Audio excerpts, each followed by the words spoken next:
In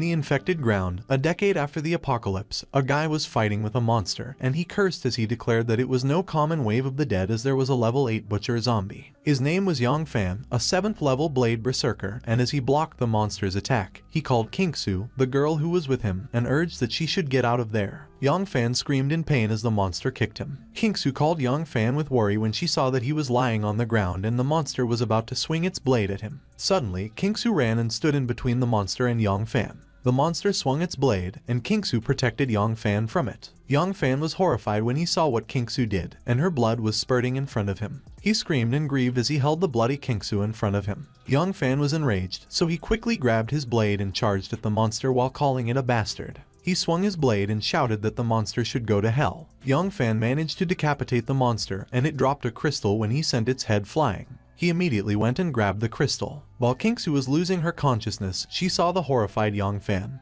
who urged that she should hang in there because he would find the renascent holy water to save her. A few moments later, Yang Fan was carrying Kingsu on his back, and he was walking towards the third base of Sky Wheel. When he entered the base, Yang Fan was surprised when he saw two people kissing. It was Zhao Yunrong, Yang Fan's girlfriend, and Xiao Ao, the chief of the third base, and the two of them were startled when Yang Fan questioned them what they were doing. Zhao Yunrong looked puzzled when she saw Yang Fan, while Xiao Ao was surprised and remarked that he didn't think that Yang Fan could escape from that level 8 butcher zombie. Yang Fan was astonished, and he asked Xiao Ao how he knew there was a level 8 butcher zombie. Kingsu suddenly groaned in pain, which startled Yang Fan. Yang Fan stated that they should talk about it later and that Xiao Ao should give him the renascent holy water to save his little sister, Kingsu. Xiao Ao retorted Yang Fan could only wish because the renascent holy water is worth over 1,000 blue crystals, and he asked Yang Fan why he would give it to save his sister. Yang Fan grabbed something from his pocket and declared that he would exchange the renascent holy water for it. He showed Xiao Ao a ring and claimed the ring was the reason why he was invincible at his level, and with that, Xiao Ao could be the same, and if he reaches the top level, he will dominate all. Looking at the ring, Xiao Ao exclaimed that it was a surprise that the legendary ring would finally be his, and he asserted that it was not bad, but he would just collect the ring after Yang Fan died so he wouldn't need to waste the renascent holy water on his sister. Xiao Ao sneered that it was a pity that such a pretty girl would become a zombie. Yang Fan was enraged, and he called Xiao Ao a bastard.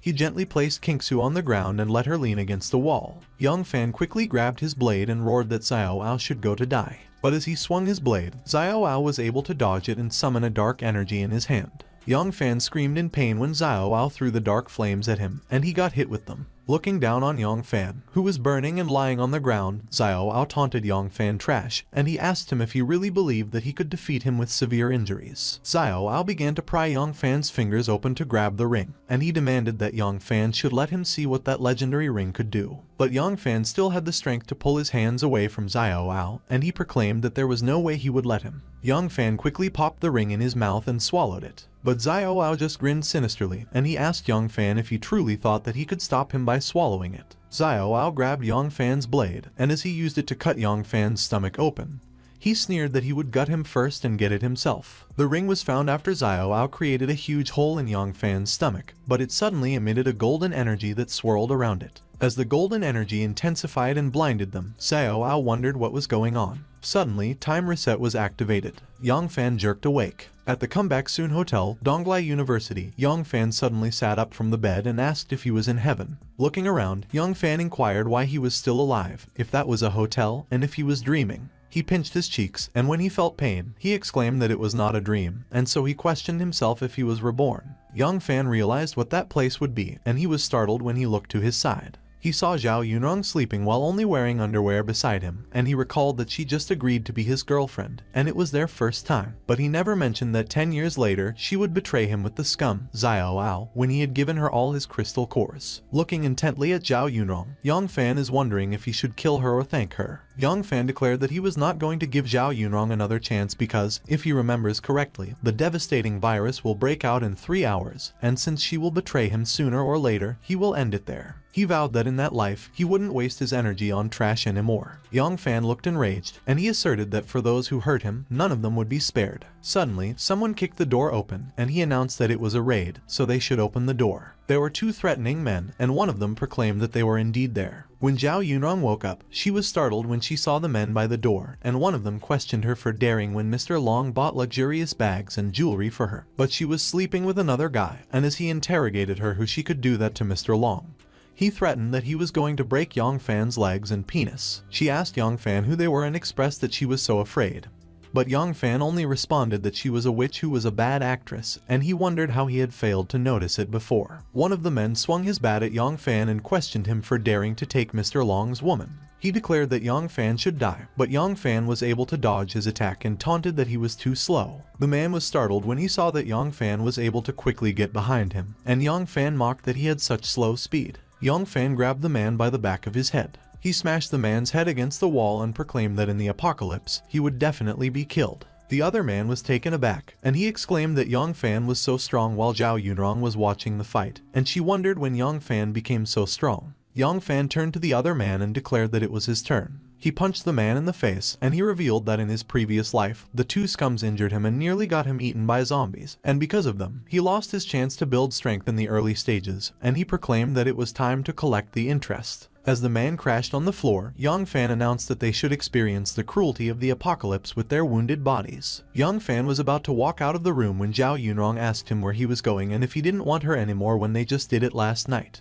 Looking at Zhao Yunrong, Yang Fan commanded that she should stop disgusting him because he knew that she had at least 5 men in that city, and he recounted that in his previous life, over the past 10 years, he had cleaned up the mess for Zhao Yunrong countless times just because he believed that she would change her mind, but a dog would always return to its vomit. Yang Fan grabbed his clothes. As he walked out the door, Zhao Yunrong wondered how the simp knew about that when he used to think that she was a pure maiden, and when she cursed in her mind, she pondered what bullshit the bastard was talking about and if he just slept with her and wanted to ditch her right after it. When Yang Fan got out, he questioned why the sky was suddenly so dark, and when he realized what it was, he exclaimed that it was the seed of darkness. Yang Fan was immediately alarmed, and he declared that the apocalypse came early. He quickly pulled out his phone and stated that he had to warn Kingsu quickly. Young Kingsu's full name, was drying her hair in the bathroom when her phone began to ring, and she saw that it was Yang Fan calling. When she picked up the phone, she immediately questioned Yang Fan what was up, and she laughed when she inquired if he missed his kind and pretty little sister. Without answering Young Kingsu's questions, Yang Fan urgently informed that she should listen because the world is about to become like her favorite horror zombie movie. Looking at the gloomy environment, Yang Fan advised Young Kingsu to stay calm and lock the doors and windows until he comes to her. Young Kingsu got worried, but she still inquired if he was kidding her and how that was possible. Yang Fan insisted that Young Kingsu should do what he was saying or else it will be too late, and when Young Kingsu went to close her window, she saw the people outside, and she exclaimed her surprise as she questioned if those were zombies and if they were eating people. Young Fan tried to respond to Young Kingsu, but the call was cut off, which made him panic. Looking at his phone, Young Fan looked anxious, and he declared that it looked like the comm center had fallen. Young Fan explained that at the beginning of the last apocalypse, the place where his parents stayed was safe, but his sister was in danger, so he needed to find her first. When he noticed that his ring lit up, Young Fan immediately announced that it sensed a dealer nearby, which is part of the power of that ring, and it was the reason why he would always find the dealer before anyone else in his previous life. Young Fan looked pleased, and he remarked that he was lucky. A few moments later, Young Fan arrived at the quality showers. Young Fan reported that the energy the ring sensed was coming from a women's shower room on the campus. When he entered the bathroom, Young Fan observed that it looked like the women's shower was about the same as the men's, but he was surprised when he noticed that someone was sitting in front of him. When the person turned to face Young Fan, he saw that she was already a zombie. She growled as she charged towards Young Fan, but despite the situation, Young Fan was calm, and he commented that she has a nice body. Young Fan broke the emergency glass behind him and asserted that it wouldn't earn her mercy. He quickly grabbed the axe inside the emergency glass. Young Fan swung the axe, and as he decapitated the zombie, he proclaimed that only dead zombies have values. He crouched down to grab the crystal from the zombie's head, and he noted that he can't pass anything up, not even the least valuable gray crystals, and they could be a little helpful anyway as he has to improve his strength fast to protect his family in the apocalypse. Suddenly, Young Fan was blinded by the light when the dealer in gray appeared, and when Young Fan saw him, he exclaimed that he had finally found the dealer. Young Fan recounted that in his previous life, he met his first dealer 3 months later in the apocalypse, so he didn't think that he would meet one so soon. When the apocalypse came, a mysterious race called dealers appeared, and from low to high, they are divided into 9 levels: gray, white, red, orange, yellow, green, cyan, blue, and purple, and they trade with people and provide a variety of evolutive potions and special equipment. Young Fan was startled when he got transported into a space filled with voids, with the dealer in gray in front of him, and the transaction began.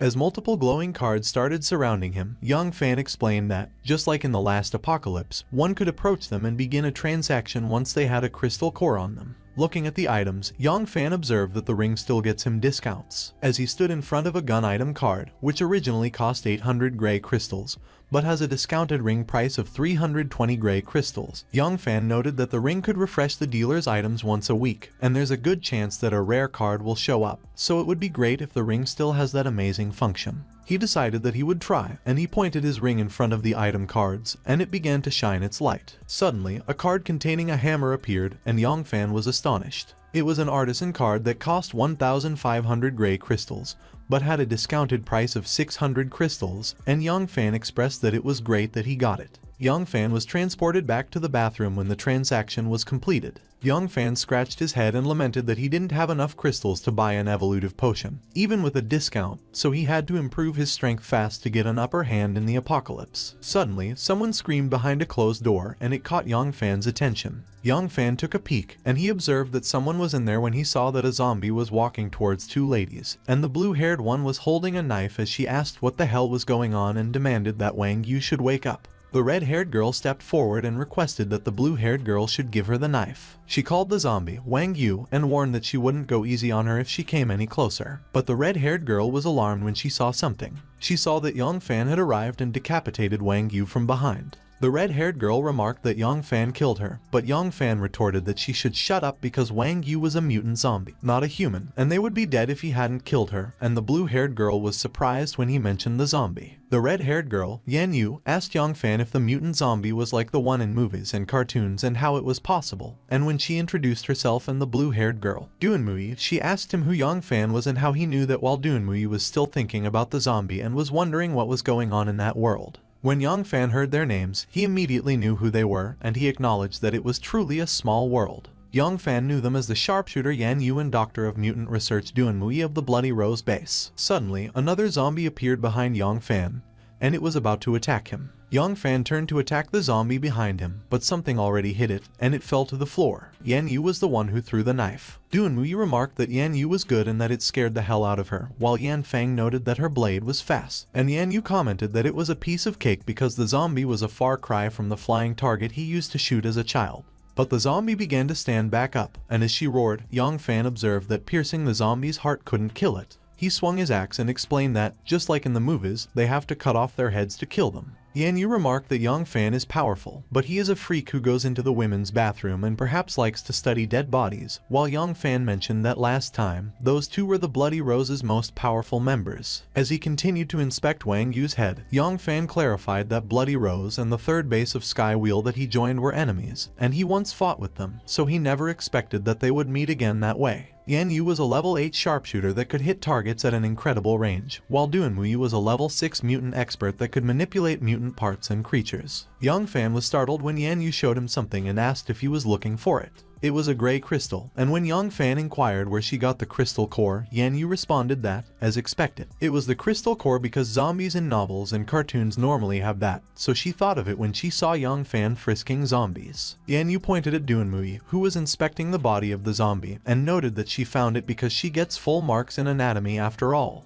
Duanmui was flustered, and she admitted that she just studied a little. Yan Yu turned to Young Fan and suggested that they should work together because an extra teammate meant extra strength, and when Young Fan suggested that maybe she should get dressed first, Yan Yu confidently asked him why, if he didn't like it, and if he wasn't there to peep at girls, to which Young Fan insisted that of course not because he just came in for shelter as there are zombies everywhere. Yan Yu turned to ask Duanmui if she believes Young Fan, and Duanmui acknowledged that they even met zombies in the bathroom, so there must be more outside, and she thinks that Young Fan was telling the truth, while Young Fan emphasized that both of them have great potential, and he has to build his own force to kill Xiao Ao, so it's a good choice to invest in them. Duanmui was startled when she noticed Yang Fan looking at them. She asked Yan Yu if they should get changed first, to which Yan Yu agreed and remarked that Yang Fan must have enjoyed the view. Duanmui stated that they believed Yang Fan, but he should wait outside as they needed to get changed, and Yan Yu insisted that he shouldn't peek. As Yang Fan got out of the room, he promised that he wouldn't and that he would keep a watch on zombies. A few moments later, after the girls finished changing, Yan Yu asked Yang Fan if he knew how they became zombies. She explained that they were going to a comic-con after a shower, and they didn't expect that to happen, but the dress could help them move faster, and just Yang Fan admitted that he had no idea. Yan Yu inquired what they should do and if they should find a safe place and wait for rescue.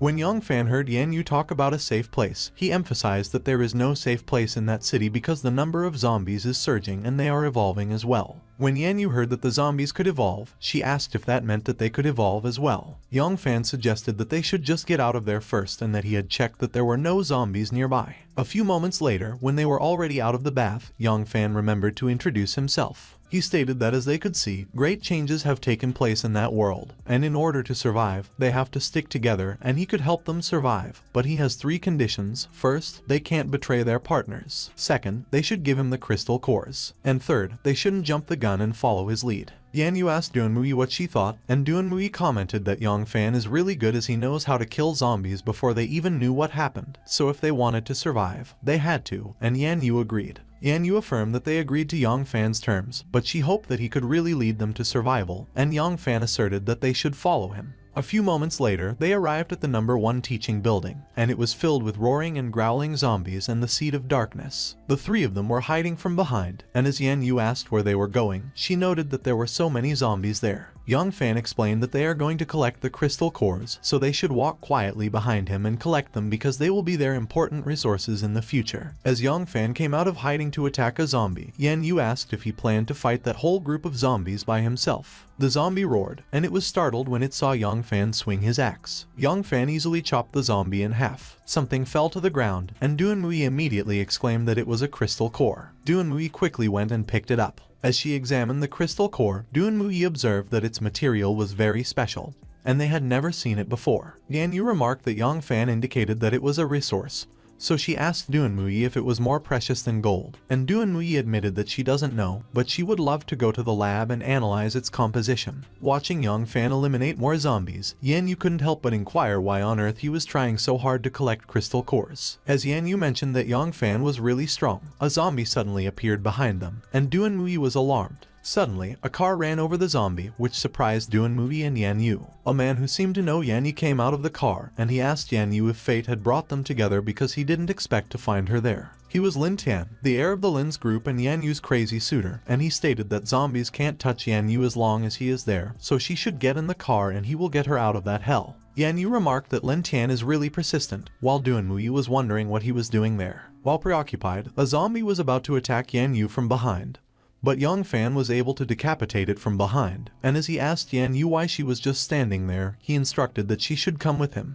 Yan Yu observed that some annoying person showed up, and it was their school's well-known moneybags, Lin Tian, which made Yang Fan speechless. Lin Tian approached Yang Fan, and he commented that Yang Fan obviously knew how to fight and he happened to need a bodyguard, so he should be his underling because he got money, but Yang Fan just scoffed. Surprised, Lin Tian asked Yang Fan if he didn't believe him. He gave Yang Fan a check and suggested that Yang Fan could fill out any number he liked as there was no limit on that account, and from that point onward, he would pay for all his expenses. Yang Fan remarked that the rich kid reminded him of something, that he does have to store some hard currency of the apocalypse, which is food and weapons. Suddenly, 2 zombies attacked Duanmui and she screamed. Yang Fan immediately came and decapitated the zombies, and he noted that the noise of the car attracted the zombies and they were coming around, so they needed to break through a SAP. He advised that Duanmui should stay behind him and go. Lin Tian was left behind, and as he called Yang Fan a peasant, he questioned him for daring to ignore him. He proclaimed that Yang Fan could just ask anyone who he was, and he mentioned that he was the heir of Lin's group, while he called Yan Yu and urged that she should wait for him.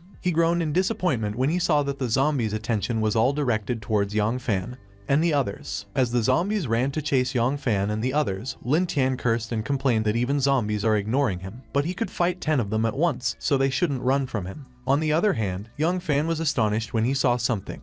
and as he asked how that was possible, Duanmui commented that the flower before them seemed different somehow. Yongfan noted that it was a level 2 mutant plant, and in his mind, he was surprised that a mutant plant appeared so soon, and he observed that everything seemed to be mutating much faster than in the previous life. Duanmui was astonished, and she asked if plants could evolve too. Suddenly, the mutated flower produced a lot of dark pollen, and they were scattered in the area. The zombies were all groaning, and they were not moving as the dark pollen fell onto them. Yongfan warned that they should look out because a level 2 mutant flower could manipulate level 1 zombies to attack. Yongfan and the others were suddenly surrounded by the zombies, and they were all charging at them simultaneously. While Yongfan and Yan Yu were fighting off the zombies, Duanmui asked them what they should do as the zombies just kept on coming. Yongfan advised that they should stay behind him and that the low-level zombies move slowly so they will break through them together. Duanmui suddenly screamed when she saw that a zombie was charging towards her. Yan Yu quickly kicked the zombie, and she urged that Duanmui should stay between her and Yongfan, as she would handle the rear. When Yongfan saw what Yan Yu did, he praised that she was indeed the best in the Bloody Rose, as she could fight the zombies bare-handed. Meanwhile, Lin Tian was driving his car, and he was surrounded by zombies as well. Lin Tian assured that Yan Yu shouldn't be afraid because he was there. He mocked that the zombies were a bunch of losers, so they should get lost, and he stepped on the gas to run over the zombies. Lin Tian knocked over the zombies, and he even sent some of them flying with his car. He ran towards the school entrance, and when Yongfan saw that, he remarked that it was their chance. So Yan Yu and Duanmui should run and guard the teaching building entrance. But suddenly, Lin Tian closed the door. Yan Yu and Duanmui were still outside, and when Yan Yu saw that Lin Tian was holding onto the door, she demanded what he was doing. She banged on the door aggressively and urged that Lin Tian should open it. But Lin Tian laughed mockingly at her, and he proposed that he would get her in if she agreed to be his woman. Yan Yu glared at Lin Tian and accused that he was despicable. Yan Yu called Lin Tian a despicable man, and when Lin Tian heard her call him despicable, he replied that he came there because he was worried about her while she had never shown him any affection, even if he had courted her for a year, and currently she was with the poor guy. Yan Yu and Duanmui were alarmed when they saw that the zombies had begun approaching them from behind. Yongfan came and decapitated the zombies that were approaching Yan Yu and Duanmui, and as Yan Yu called him, she exclaimed that they couldn't go in and asked what they should do. He responded that they should go to the back door of the cafeteria. As Yan Yu and Duanmui quickly ran towards the back, Duanmui urged that Yongfan should be careful. The zombies were already swarming around Yongfan, and he declared that it was no good, so he had to destroy the mutant flower or there would only be more and more zombies. Yongfan was already having a hard time as he slashed the heads of the zombies. As he got attacked, he cursed in his mind, and he wondered how the flower evolved to level 2 so fast. The zombies were all charging towards Yongfan while he was running towards the mutant flower. Yongfan raised his axe and determined that he could only take it head on. A vine suddenly came out of the ground, and Yongfan was surprised. Yongfan swung his axe and tried to cut the vine off, but to his surprise, the axe only made a loud clanging sound. He groaned and commented that it was so hard, and with his current strength, he could only just break its skin. The zombie plant immediately spewed out a lot of dark pollen, and as they began to scatter, Yongfan noted that in the last apocalypse, level 2 mutant flowers didn't appear until at least 1 week later, so he asked if his rebirth triggered some kind of butterfly effect. The zombies suddenly stopped moving again while the dark pollen was falling on them. When they began to move and attack Yongfan expressed his alarm and mentioned the mutant flower was manipulating the zombies to attack him. Yongfan was alarmed when he was caught off guard and saw that a zombie was attacking him from behind. Suddenly, a knife impaled the zombie in the head, and Yongfan was surprised. Yongfan was surprised when he looked in the direction where the knife came from and recognized the people standing there. It was Yan Yu and Duanmui, and as Yongfan asked them why they came back, Yan Yu reminded him that he stated that he didn't need the weak, and she continued that they may not be strong, but they could still help him. As they stood together, Yongfan looked glad, as he remarked that he couldn't believe that he had allied with his former enemies. Suddenly, Yongfan noticed that Yan Yu's arm was injured, so he asked her if she was hurt. Yan Yu mentioned that a zombie scratched her, but she was fine, so they should focus on the flower first. Duanmui looked flustered as she handed the cooking oil she was carrying, and when she suggested that they could use fire, Yongfan agreed that it was a good idea. Yan Yu assured that she would cover them and that they should look out for the zombies on both sides, and she went in charge to attack the zombies. Yongfan poured the cooking oil on the flower. He threw a lighter, and as they watched the flower burn, Yongfan let out a sigh of relief and remarked they were lucky it was only a level 2 because normal fire would be useless against a level 3. Suddenly, Yongfan noticed the dark pollen floating around, and he immediately recognized it. He immediately warned that Yan Yu and Duanmui should quickly hold their breath because that pollen could paralyze their nerves and put them to sleep, and Yan Yu observed that even the level 1 zombies were put to sleep. A few moments later, a lot of zombies were lying on the ground, and someone was walking and calling Yan Yu, asking where she was. It was Lin Tian, and as he looked at all the unconscious zombies around him, he inquired if they knocked all those zombies down themselves. Suddenly, he saw the plant zombie and questioned what the hell it was. Lin Tian noted that there was a flower bud there, and he crouched down to pick it up. Suddenly, it extended and emerged from the ground because the flower bud was, in reality, a vine that was just protruding from the ground. Lin Tian's eyes became bloodshot, and he suddenly coughed up blood. The vine pierced through his torso, which made Lin Tian groan in pain, and even though he was having a hard time speaking, he muttered that he couldn't believe that he got killed by a bud. Yan Yu looked exhausted as she called Yang Fan, and she mentioned that she couldn't keep running because she felt dizzy. Yang Fan immediately went to check on Yan Yu's wounds. He was surprised, and when he revealed that she had been infected by a zombie, Yan Yu was also surprised, and she admitted that she didn't want to become a zombie, which is so hideous, so she would die. He quickly carried Yan Yu on his back, and she groaned as he insisted that it was not too late to save her, but if she did turn, he wouldn't hesitate to kill her. As they started running, Yang Fan called Duan Mui and instructed that she should keep up, and while out of breath, Duan Mui agreed that she would catch up, so he should save Yan Yu first. Yang Fan informed that Yan Yu was in danger. He hadn't evolved to level 1 yet, so the ring could only purify level 0 mutants at the moment, so he had to get back to the shower room and level up to save her. A few moments later, they arrived at the quality showers. While Yan Yu complained that she felt faint, Duan Mui asked her if she was alright and began sobbing. Yang Fan asked Duan Mui why she was crying, and as he reassured that Yan Yu was not going to die, he requested that she should give him all the crystal cores they have collected, which made Duan Mui wonder what Yang Fan would do with them and if they could save Yan Yu. Yan Yu watched Yang Fan, who announced that those crystal cores should be enough, as he walked towards the dealer in gray, while she was wondering who the man in gray was and why there was a man in the women's shower room. Yang Fan stood in front of the dealer in gray and began the transaction. Yan Yu and Duan Mui were both surprised when Yang Fan suddenly disappeared from their sight. The two of them simultaneously exclaimed that Yang Fan disappeared, and Yan Yu wondered if Yang Fan abandoned him and if she would become a zombie. Meanwhile, Yang Fan was in the trading space, and he complained that the apocalypse has just started, yet a bottle of water already costs 4 gray crystals, so he asked if the dealers were loan sharks. Yang Fan acknowledged that fortunately, his ring could give him discounts, so he will get a level 1 evolutive potion, which costs 40 gray crystals, and a bottle of water, which cost 4 gray crystals, and he confirmed the payment. The dealer in gray gave him what he bought and informed that Yang Fan paid 44 gray crystals after discount, and he had 60 gray crystals left. Yang Fan immediately drank the bottle of the level 1 evolutive potion.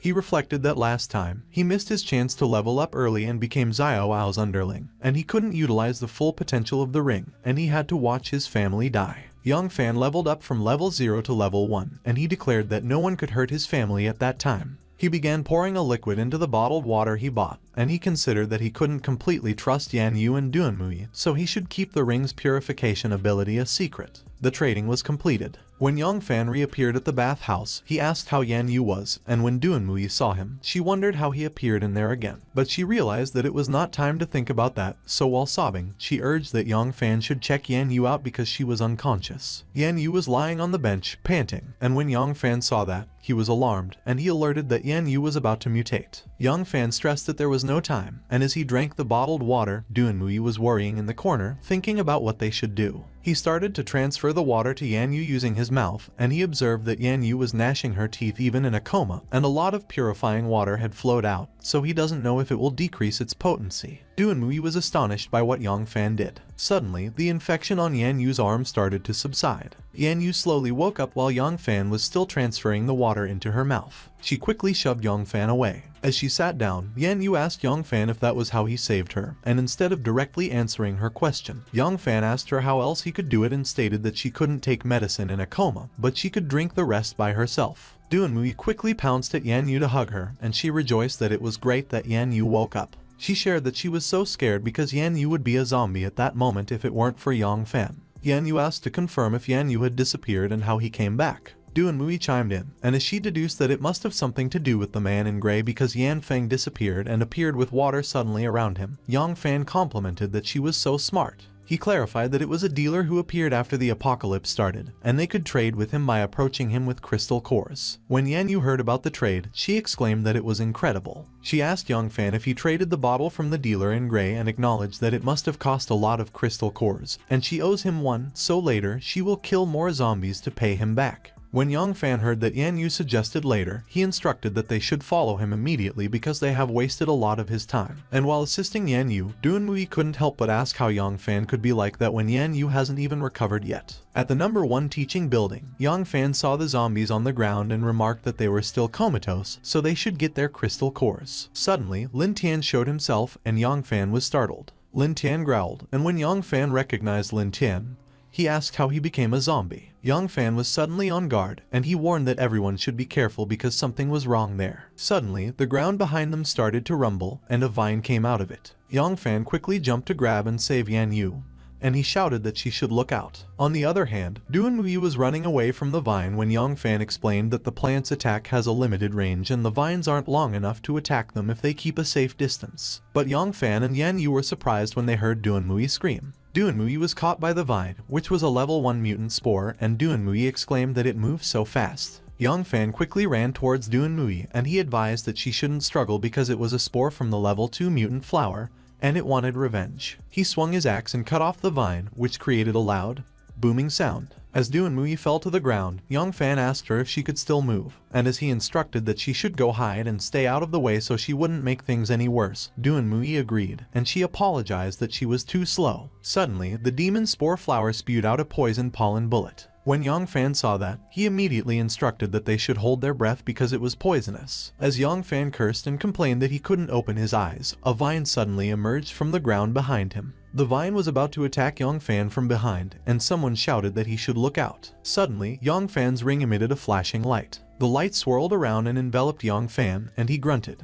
Yang Fan was finally able to open his eyes, and he commented that, luckily, the ring could detoxify the level 1 mutant spore's poison. Otherwise, it would have died. He immediately swung his axe, and when he hit the vine that was about to attack him, he declared that it was a counterattack. As the vine got cut in half, it revealed a gray and white crystal, and Yang Fan remarked that he didn't expect that it would be there. Yang Fan crouched on the ground to pick it up. Yan Yu approached Yang Fan, and as she asked him what that white bead was, Yang Fan explained it was the level 2 mutant flower's crystal core, and the level 1 mutant spore didn't have enough time to devour it. Suddenly, another plant popped out of the ground, and when Duanmui saw it, she immediately pointed at it and exclaimed that they should look out because the spore was growing again. The plant that popped out of the ground was small, and it looked wilted. When Yang Fan went to inspect it, he explained that it was not a spore. It was the essence that inherited part of the mutant flower's power, and Yan Yu asked him what it was for. Yang Fan just smiled and hinted that she would know soon. He suggested that they should go back to the shower room, and when Yan Yu asked him if he was going to make a trade, he acknowledged that she was clever. A few moments later, they arrived at the quality showers, and Yang Fan remarked that a white crystal was worth 1,000 gray crystals, but he still wouldn't have much left after getting that artisan card. Yang Fan stood in front of the dealer in gray and began the transaction. While selecting the things he wanted to purchase, Yang Fan noted that besides the artisan card, which cost 600 gray crystals, and 2 level 1 evolutive potions, which cost 80 gray crystals, he will also get them a gun, which costs 320 gray crystals, because the 2 ladies will waste a lot of his time if they can't protect themselves. Yang Fan was notified that everything costs 1,000 gray crystals, so after deducting it from his 1,116 gray crystals, he had 116 gray crystals left, and when Yang Fan saw that, he remarked that he was poor again. After the transaction was completed, Yang Fan went to Yan Yu, and as he handed the items to her, he stated that they would have 1 evolutive potion each and 1 gun, so they could fight. Yan Yu was surprised that she got the gun, and she asked Yang Fan if he didn't need a weapon. Yang Fan showed the artisan card to Yan Yu, and he explained that he had that. Yan Yu asked Yang Fan what the card was, and Yang Fan smiled sinisterly as he crushed the card and declared that she would know very soon. A magic circle suddenly appeared underneath Yang Fan's feet, and a huge amount of energy surged out of it. As the energy disappeared, Yang Fan clenched his fist, and he stated that at that time, he got the artisan profession and the ring, so Xiaowao should not die before he comes for him. Yan Yu approached Yang Fan, and she remarked that he looks the same as he did before, to which Yang Fan replied and noted that sometimes their eyes may deceive them, so he would show her something. Yang Fan picked up his axe, and he proclaimed that with the artisan profession, he could make a best armed team in the apocalypse and crush the Sky Weebazel once and for all. He used his artisan skill, transformation, on the axe he was holding. The axe suddenly started to melt. Yan Yu was amazed when the axe turned into a blade, and Yang Fan explained that an artisan could forge anything into equipment. Yang Fan mentioned that he would add the mutant essence on top of that, and he used his artisan skill, advancement. The blade began absorbing the essence of the crystal core that Yang Fan was offering to it. Suddenly, the blade let out a burst of zapping energy, and it became a leveled poison moon blade. Yang Fan revealed that the blade could paralyze the enemy, which amazed the two ladies, and Duan Mui exclaimed that it sounded amazing. Duan Mui asked Yang Fan if he could transform her scalpel as well, to which Yang Fan promised that he would add some materials and make weapons for her. Yang Fan grabbed a shower head, and he used his artisan skill, transformation, on it and the surgeon's scalpel. He managed to create 2 level 1 knives, and he confirmed that he made them. Yang Fan handed the knives to the ladies and encouraged that they should give it a try, and as Duan Mui inspected it, she remarked that bare-handed forging was unscientific. Yang Fan suggested that they should go and that their next target was the girls' dormitory, where his sister, Yang Qingsu, was waiting. Handing the other bottle of evolutive potion to Duan Mui, Yan Yu asked if they would also have superpowers after drinking it. Yang Fan shook his head and clarified no, as level 1 evolutive potion could only improve their physical potential. Duan Mui looked at the potion intently, and she commented that she really wanted to take it to the lab and analyze its chemical compositions so much. She drank the potion and noted that they could buy some more of it later on. Both Duan Mui and Yan Yu were speechless when they felt the energy that coursed through them. Duan Mui observed that it was amazing, as she feels that her body is full of strength, while Yan Yu remarked that she thinks that she could fight 100 zombies. A few moments later, Yang Fan threw a zombie out of a car and commanded that they should get in the car. Yang Fan looked so agitated as he drove the car, and he announced that he was coming for Yang Qingsu. He drove forward so fast that he sent a zombie flying when the car bumped into it. Meanwhile, the grounds in front of the number 1 girls' dorm were filled with zombies. Yang Fan and his group arrived, and as one of them mentioned that zombies were following them, another suggested that they should block the entrance with the car. Duan Mui and Yan Yu quickly ran up the stairs, and as they asked Yang Fan which room his sister was in, he responded that it was 501. When they arrived at room 501, they saw a few zombies lying in the hallway, and as Yan Yu observed that something was off there, Yang Fan noticed that the door was open. As they entered the room, they saw that it was a mess and the window was broken, which made Yang Fan worry about Yang Qingsu. Yan Yu inspected the marks by the window, and as she commented that there were signs of struggle, she was about to ask Yang Fan if something had already happened to his sister, but she trailed off. Yang Fan cut Yan Yu off and insisted that she should shut up because that was impossible. Suddenly, Duan Mui, who climbed up the bunk bed, called Yang Fan and mentioned that there was a phone there. When Yang Fan looked at the phone, he immediately exclaimed that it was Yang Qingsu's phone, and when he saw the notification that the smart bracelet had been disconnected for 15 minutes, he speculated that she might not be far away, so they should look for her separately. Meanwhile, at the activity room on the 7th floor, Yang Qingsu was held captive by a group of men along with other girls, and one of the men proposed that they should let him check which one of them has the smoothest skin, and he was going to spend the night with her. Yang Qingsu was horrified when one of the men touched her face and commented that her skin is so smooth. He remarked that the apocalypse was actually wonderful because otherwise, there was no way they could get a chance to touch such beautiful girls, and Yang Qingsu shouted that he should go away and let go of her or her brother will kill him. The man laughed, and as he called Yang Qingsu a beauty, he taunted that her brother couldn't save her, but he could. When the man leaned in towards Yang Qingsu, she screamed. She demanded that he should get away, and she asked for help. But the man just commented that she does have a beautiful voice, and her scream is getting him more and more excited. Tears welled up in the corner of Yang Qingsu's eyes as she regretted that if she had listened to Yang Fan, she wouldn't have opened the door for those damned wretches. Suddenly, Yang Fan arrived, and as he kicked the door, he yelled and ordered that they should stop. Yang Qingsu's face immediately lit up when she saw Yang Fan, while the man who was harassing her was surprised. Yang Fan looked so pissed, and as he called the man scum, he demanded that he should get his hands off. He swung his blade at the man and cursed that he should go to hell. The 3 remaining men were pissed. One of them cursed as he called Yang Fan a bastard, and as he questioned him for daring to attack their boss, he threatened that Yang Fan was courting death, while another man declared that it would be Yang Fan's last day. Releasing the zapping energy from his blade, Yang Fan reassured Yang Qingsu that she shouldn't be afraid because he wouldn't spare those bastards who bullied her earlier. Yang Fan swung his blade, and he cut one of the men in half. The other man was about to attack Yang Fan with a knife, and he cursed as he asked Yang Fan who he thought he was and threatened that he should go to hell. But suddenly, a knife hit the man on the forehead. It was Yan Yu who threw it, and Yang Fan was surprised. The remaining man was horrified when he saw the bodies of his companions lying on the floor. He immediately bowed down in front of Yang Fan, and as he pleaded for mercy and begged Yang Fan to not kill him, he admitted that they were wrong. Meanwhile, Yan Yu looked concerned as she asked if the man died, and she confessed that she lost her mind. But Yang Fan reassured her that she should not be guilty because in the apocalypse, it was either she kills people or she gets killed. Yang Fan sliced the ropes that were restraining Yang Kingsu. Yang Kingsu quickly jumped and hugged Yang Fan while sobbing, and as she confessed that she was so scared, Yang Fan apologized that he was late, and he assured that it was already okay. The other girls thanked Yang Fan for saving them, and as one of them pledged that they would follow him from that point onward in return. The other girl agreed and committed that they were counting on Yang Fan. But Yang Fan straightforwardly declined. Pointing something across the room, Yang Fan emphasized that it was the apocalypse, and he doesn't need useless people. Yang Fan was pointing at the unconscious girls lying on the floor, and he stated that if they can't become strong, they will end up like them. He was startled when Doonmui suddenly arrived, and as she got surprised when she entered the room, she inquired what happened there and if he had found his sister. Yang Fan confirmed and suggested that they should go. As Yang Fan and his group walked out the door, one of the girls muttered that it was bullshit as it was all because they don't look as good as the two girls beside Yang Fan, and the other girl scoffed and questioned if those three women could fight. A few moments later, Yang Fan and his group arrived at the second floor, and as he leaned over the balcony, he observed that there were so many zombies down there, so he proposed he would go kill them first and they should wait right there. Yang Fan jumped off the balcony, and as he landed on the ground, he declared that he was coming for the crystal cores. He immediately charged and kneed one of the zombies in the face. When Yang Fan swung his blade to slash another zombie, Yang Kingsu cheered for him. After a while, Yang Fan announced that the zombies are dead, so they should come down, and as Yan Yu agreed, Yang Kingsu was amazed, and she praised that Yang Fan was amazing. A car was passing by a supermarket that was surrounded by a horde of zombies that were roaring. Suddenly, someone's stomach began to grumble. It was Yang Kingsu, and when Yang Fan heard that, he suggested that Yan Yu should stop and that they should stop by the supermarket, which made Yang Kingsu glad.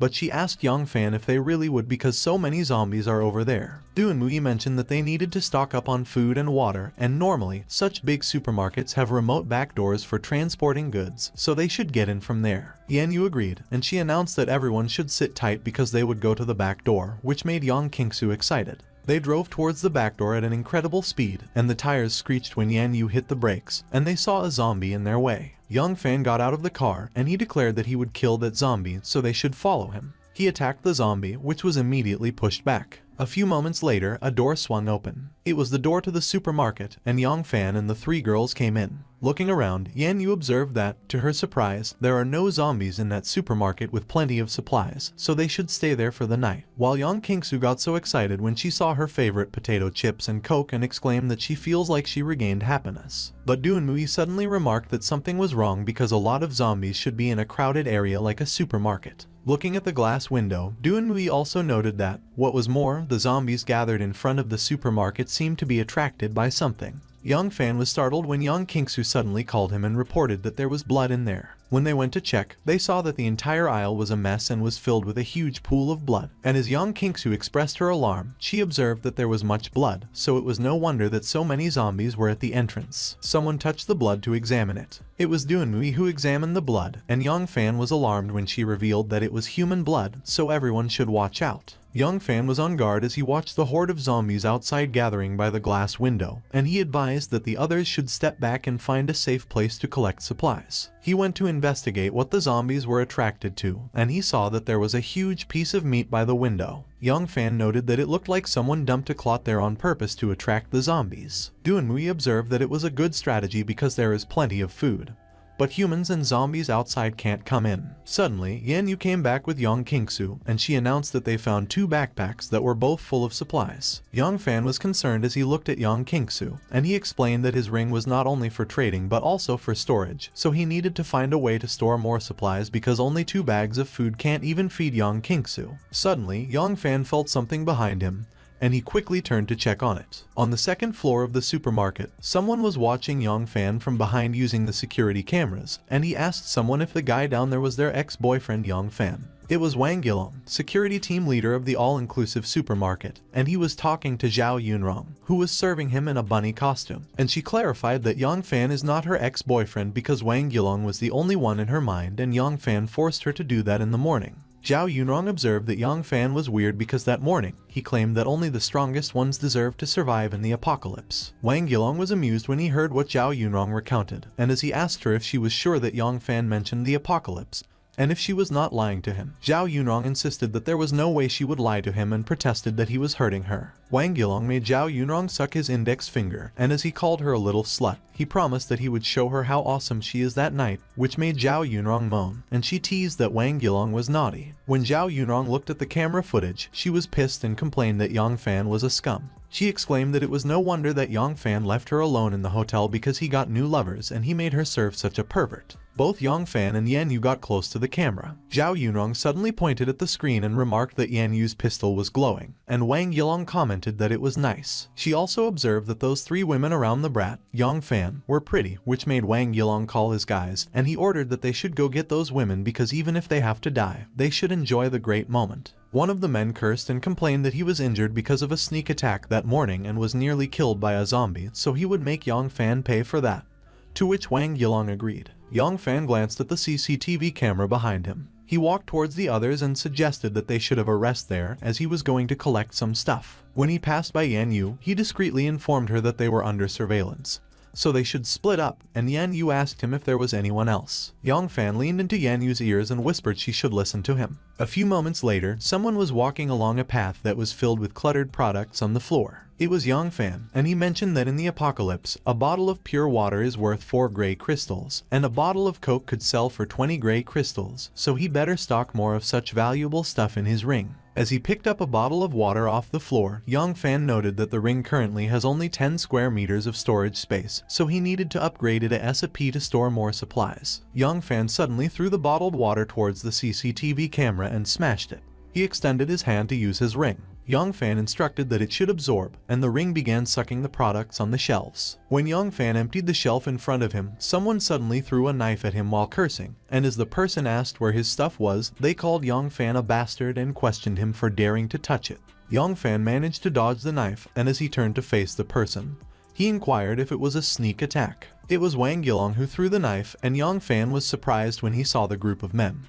But then, when he seemed to recognize them, he queried Wang Yilong if it was him. Yang Fan recalled that in his previous life, Wang Yilong tortured his body and soul at the beginning of the apocalypse. It brought him down and nearly ruined him, and as Wang Yilong called Yang Fan a bastard, he confirmed that it was him and questioned Yang Fan for daring to make trouble in his place. Wang Yilong called the guys he was with and commanded that they should break Yang Fan's legs, and the three men cheered as they all charged forward. But Yang Fan managed to stop the attacks of the two men simultaneously by elbowing their faces, and he remarked that they were pieces of shit. The third man stopped in his tracks as he was surprised by what Yang Fan did, while Wang Yilong was surprised that he cursed in his mind and wondered how Yang Fan became so strong. Wang Yilong called Yang Fan a brat and warned that he shouldn't be cocky because his underlings were running after his girls, so if he dares to touch him, something will happen to them. But he was not able to finish his sentence as he was cut off. He and the other man with him were startled when they heard a huge thud behind them, and as they turned, they saw one of their men lying unconscious on the floor, and someone asked them what they were going to do. It was Yan Yu, and while she was grabbing another man by his hair, she revealed that, just as Yang Fan expected, those scums tried to sneak up on them while he was away, but she had downed them. Wang Yilong was extremely surprised, and he cursed as he exclaimed that he was screwed.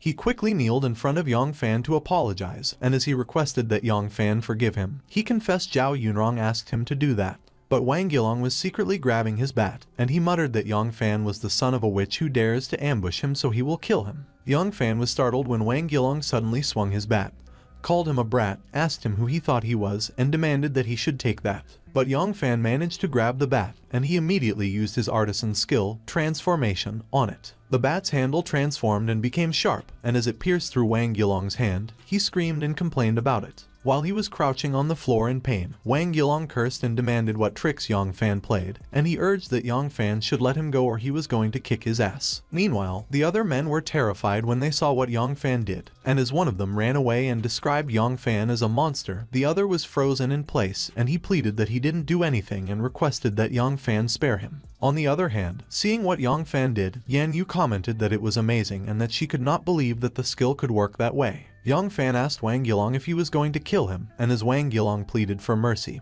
he disclosed that the witch Zhao Yunrong instigated him to do it, so Yang Fan should go kill her, and he requested that Yang Fan let him go. Yang Fan agreed with Wang Yilong, and as he stated that he would let him go, he used his artisan skill, transformation, on the bat again. But instead of removing the bat from Wang Yilong's hand, Yang Fan made the sharp end grow and stab Wang Yilong on the neck, and as he walked away, he exclaimed, "To hell that was." Looking at the lifeless body of Wang Yilong on the floor, Yan Yu commented that it was amazing, and she wondered when she could have such awesome magic power. The two remaining men were bowing in front of Yang Fan, and as one of them pleaded that Yang Fan not kill them and declared that they wouldn't dare to do that again, the other repeatedly pleaded that Yang Fan spare them. Yan Yu turned to Yang Fan and remarked they were bastards but failed to attack them, so he should just let them go. Yang Fan ordered that the men should get lost, and when they heard that, the men responded that they would get lost immediately, and as they quickly rolled away, they thanked Yang Fan. Suddenly, Yang Fan glanced over his shoulder and inquired how long they wanted to eavesdrop. Yang Fan mentioned Zhao Yunrong's name, which startled Yan Yu, and Zhao Yunrong, who was indeed eavesdropping and hiding at the staircase behind them, was alarmed. Zhao Yunrong quickly turned around and ran back into the control room where she came from.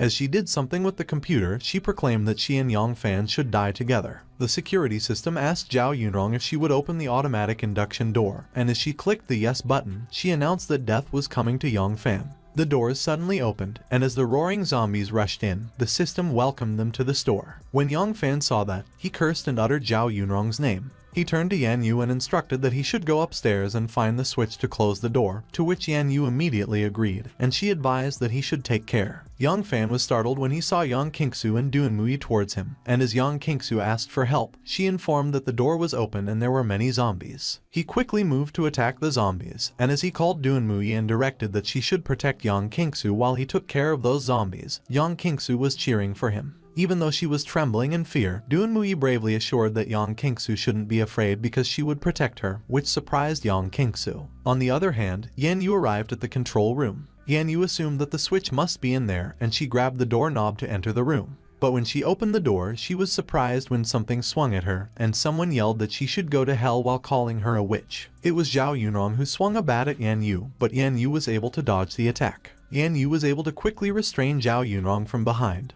And as she proclaimed that she knew that there was an ambush, she asserted that the evolutive potion had made her a lot more agile. Zhao Yunrong got her hands tied, and she was left sitting on the floor. Yan Yu was working on the computer, and when Zhao Yunrong called her a witch and demanded that she should let her go, Yan Yu instructed that she should shut up as she would deal with her later. The doors began to close, but they were stuck as the zombies kept coming in, and when Yang Qingsu saw that, she called Yang Fan and informed that the door couldn't shut. Yang Fan was still killing zombies, and he assured that it was okay because he was there. Suddenly, Yan Yu arrived with Zhao Yunrong, and when she asked Yang Fan what they should do with Zhao Yunrong immediately asked Yang Fan for help and complained that the bad woman, Yan Yu, was fierce. Yan Yu questioned Zhao Yunrong if she was out of her mind because she opened the door to kill them, yet currently she was asking Fan to help her. And Zhao Yunrong justified that she was helping them deal with Wang Yilong as they killed the supermarket staff and tried to kill Yang Fan. Zhao Yunrong was caught off guard when Yang Fan caressed her face and inquired if she declared that she was trying to help them. She seductively affirmed yes and that she loves Yang Fan so much, and Yang Fan questioned her if that was real. Yang Fan smiled sinisterly, and he commanded that Zhao Yunrong should just go to the underworld and kill Wang Yilong again.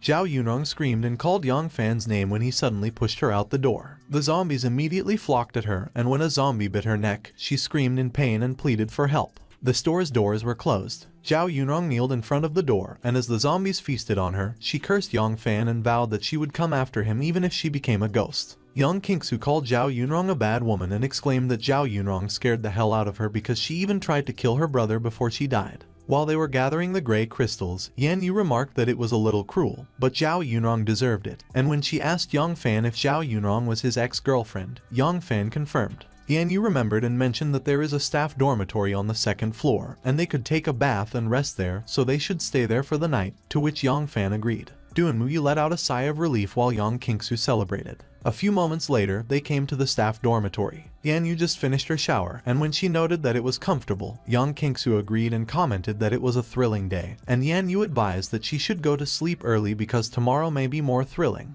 Duanmui, who doesn't need to wear glasses anymore after she drank the level 1 evolutive potion, also finished her shower, and she expressed that it was a relief. Meanwhile, it was already quiet in the supermarket downstairs. Yang Fan was using his ring to absorb something. He was collecting all the goods and emptying the shelves. Yang Fan left when all the shelves in the store were empty. The next morning, 3 men were entering the store through the back door. But when they got inside, they were astonished when they saw that the place was empty. The chubby guy asked what was going on, and he remarked that there was no food left. The guy in the tank top sat on the floor in disappointment as he cursed and exclaimed that they had an exhausting trip to get there, but nothing was left. And the guy in the green jacket stated that it was strange that everything was gone overnight. Suddenly, the guy in the green jacket was surprised when he saw the stairs. He immediately went back to his companions and informed that they should come with him because there was a second floor in that supermarket. As they climbed up the stairs, the guy in the green jacket cursed, and as he muttered that it was quiet and he hoped that the zombies wouldn't pop out of nowhere. The guy in the tank top called Sinan, the chubby guy, and insisted that he should go in front of them, to which Sinan reluctantly agreed. Sinan grabbed the doorknob to open the door, but when he opened the door, he was astonished when something was moving fast in front of him, and someone warned that he shouldn't move. Yongfan was aiming his blade at Sinan's neck, and when Sinan saw that, he got terrified and pleaded that Yongfan shouldn't hurt them because they were not zombies. While Sinan was trembling in front of them, the guy in the green jacket behind observed that Yongfan had made a quick move, and the guy in the tank top cursed in his mind as he thought someone was there, so it was no wonder that it was empty downstairs. The men were startled when the door at the end of the hallway opened, and Yan Yu came out of it. When Yan Yu saw the men, she inquired Yongfan who they were. Sinan was in tears as he requested Yan Yu for help and asking Yongfan to calm down because he was only there to get some food for him and his cat, to which the other guys agreed and urged that Yongfan should get the blade away. Yongfan slowly moved his blade away from Sinan. As Yongfan walked towards Yan Yu, he ordered that the men should get out of there as there was no food. The guy in the tank top got mad, and as he exclaimed that it was bullshit, he asked Yongfan if Yan Yu wasn't carrying a big bag. The two guys smiled evilly, and the guy in the green jacket commented that it was enough for them to eat for several days. But the two of them got frozen in place when they saw that a knife suddenly got stuck on the wall behind them. It was Yan Yu who threw the knife, and as she questioned them for daring to covet her stuff, she demanded that they should get away. The guy in the tank top was horrified, and as he cursed Yan Yu and called her a witch in his mind, he whispered that it scared the hell out of him because he was close to having his head pierced. The guy in the green jacket quickly grabbed the arm of the guy in the tank top, and as she complimented Yan Yu pretty, he insisted that it was a misunderstanding because his dude was talking nonsense, so they would get out of there immediately. As they walked away, the guy in the tank top asked Kang, the guy in the green jacket, if he was serious when the witch Yan Yu almost killed him, and Kang advised he should take it easy because they can't beat them head on, so they will follow them and look for a chance to grab the bag. Sinan got terrified when Yan Yu asked him why he was still there. He quickly replied that he was not one with the two guys, and he just ran into them when looking for food. He mentioned that if they give him some cat food cans, he could tell them some news in return as he knew a base for survivors where there are no zombies, but military protection. While Yan Yu asked if there weren't a few cat food cans downstairs, something swift suddenly went behind her. It jumped quickly away from Yan Yu, and when she saw that, she asked what it was and remarked that it was fast. Yongfan and Yan Yu were startled when something appeared on Sinan's shoulders, and as he called it Zishi, he instructed it not to make trouble because it was not his. Sinan grabbed the snack from Zishi's mouth, and she meowed. Zishi was sad, and as tears rolled down her cheeks when Sinan took the snack away from her, someone asked if Zishi was Sinan's cat. Sinan confirmed yes and that he was there to get some cat food cans for him because he suddenly began to have a good appetite yesterday, and refused to eat its daily food but ate all the cans at home. Sinan asked Yan Yu if she didn't know that it was empty downstairs, and when Yan Yu got surprised, Yongfan explained that there was some noise downstairs last night, so someone must have taken everything. Suddenly, Yang Kingsu and Dunmui arrived, and Yang Kingsu's eyes twinkled when she admired Zishi and commented that she was a pretty kitty. Yang Kingsu asked Sinan if she could hold Zishi, but Yongfan warned no because the cat had mutated.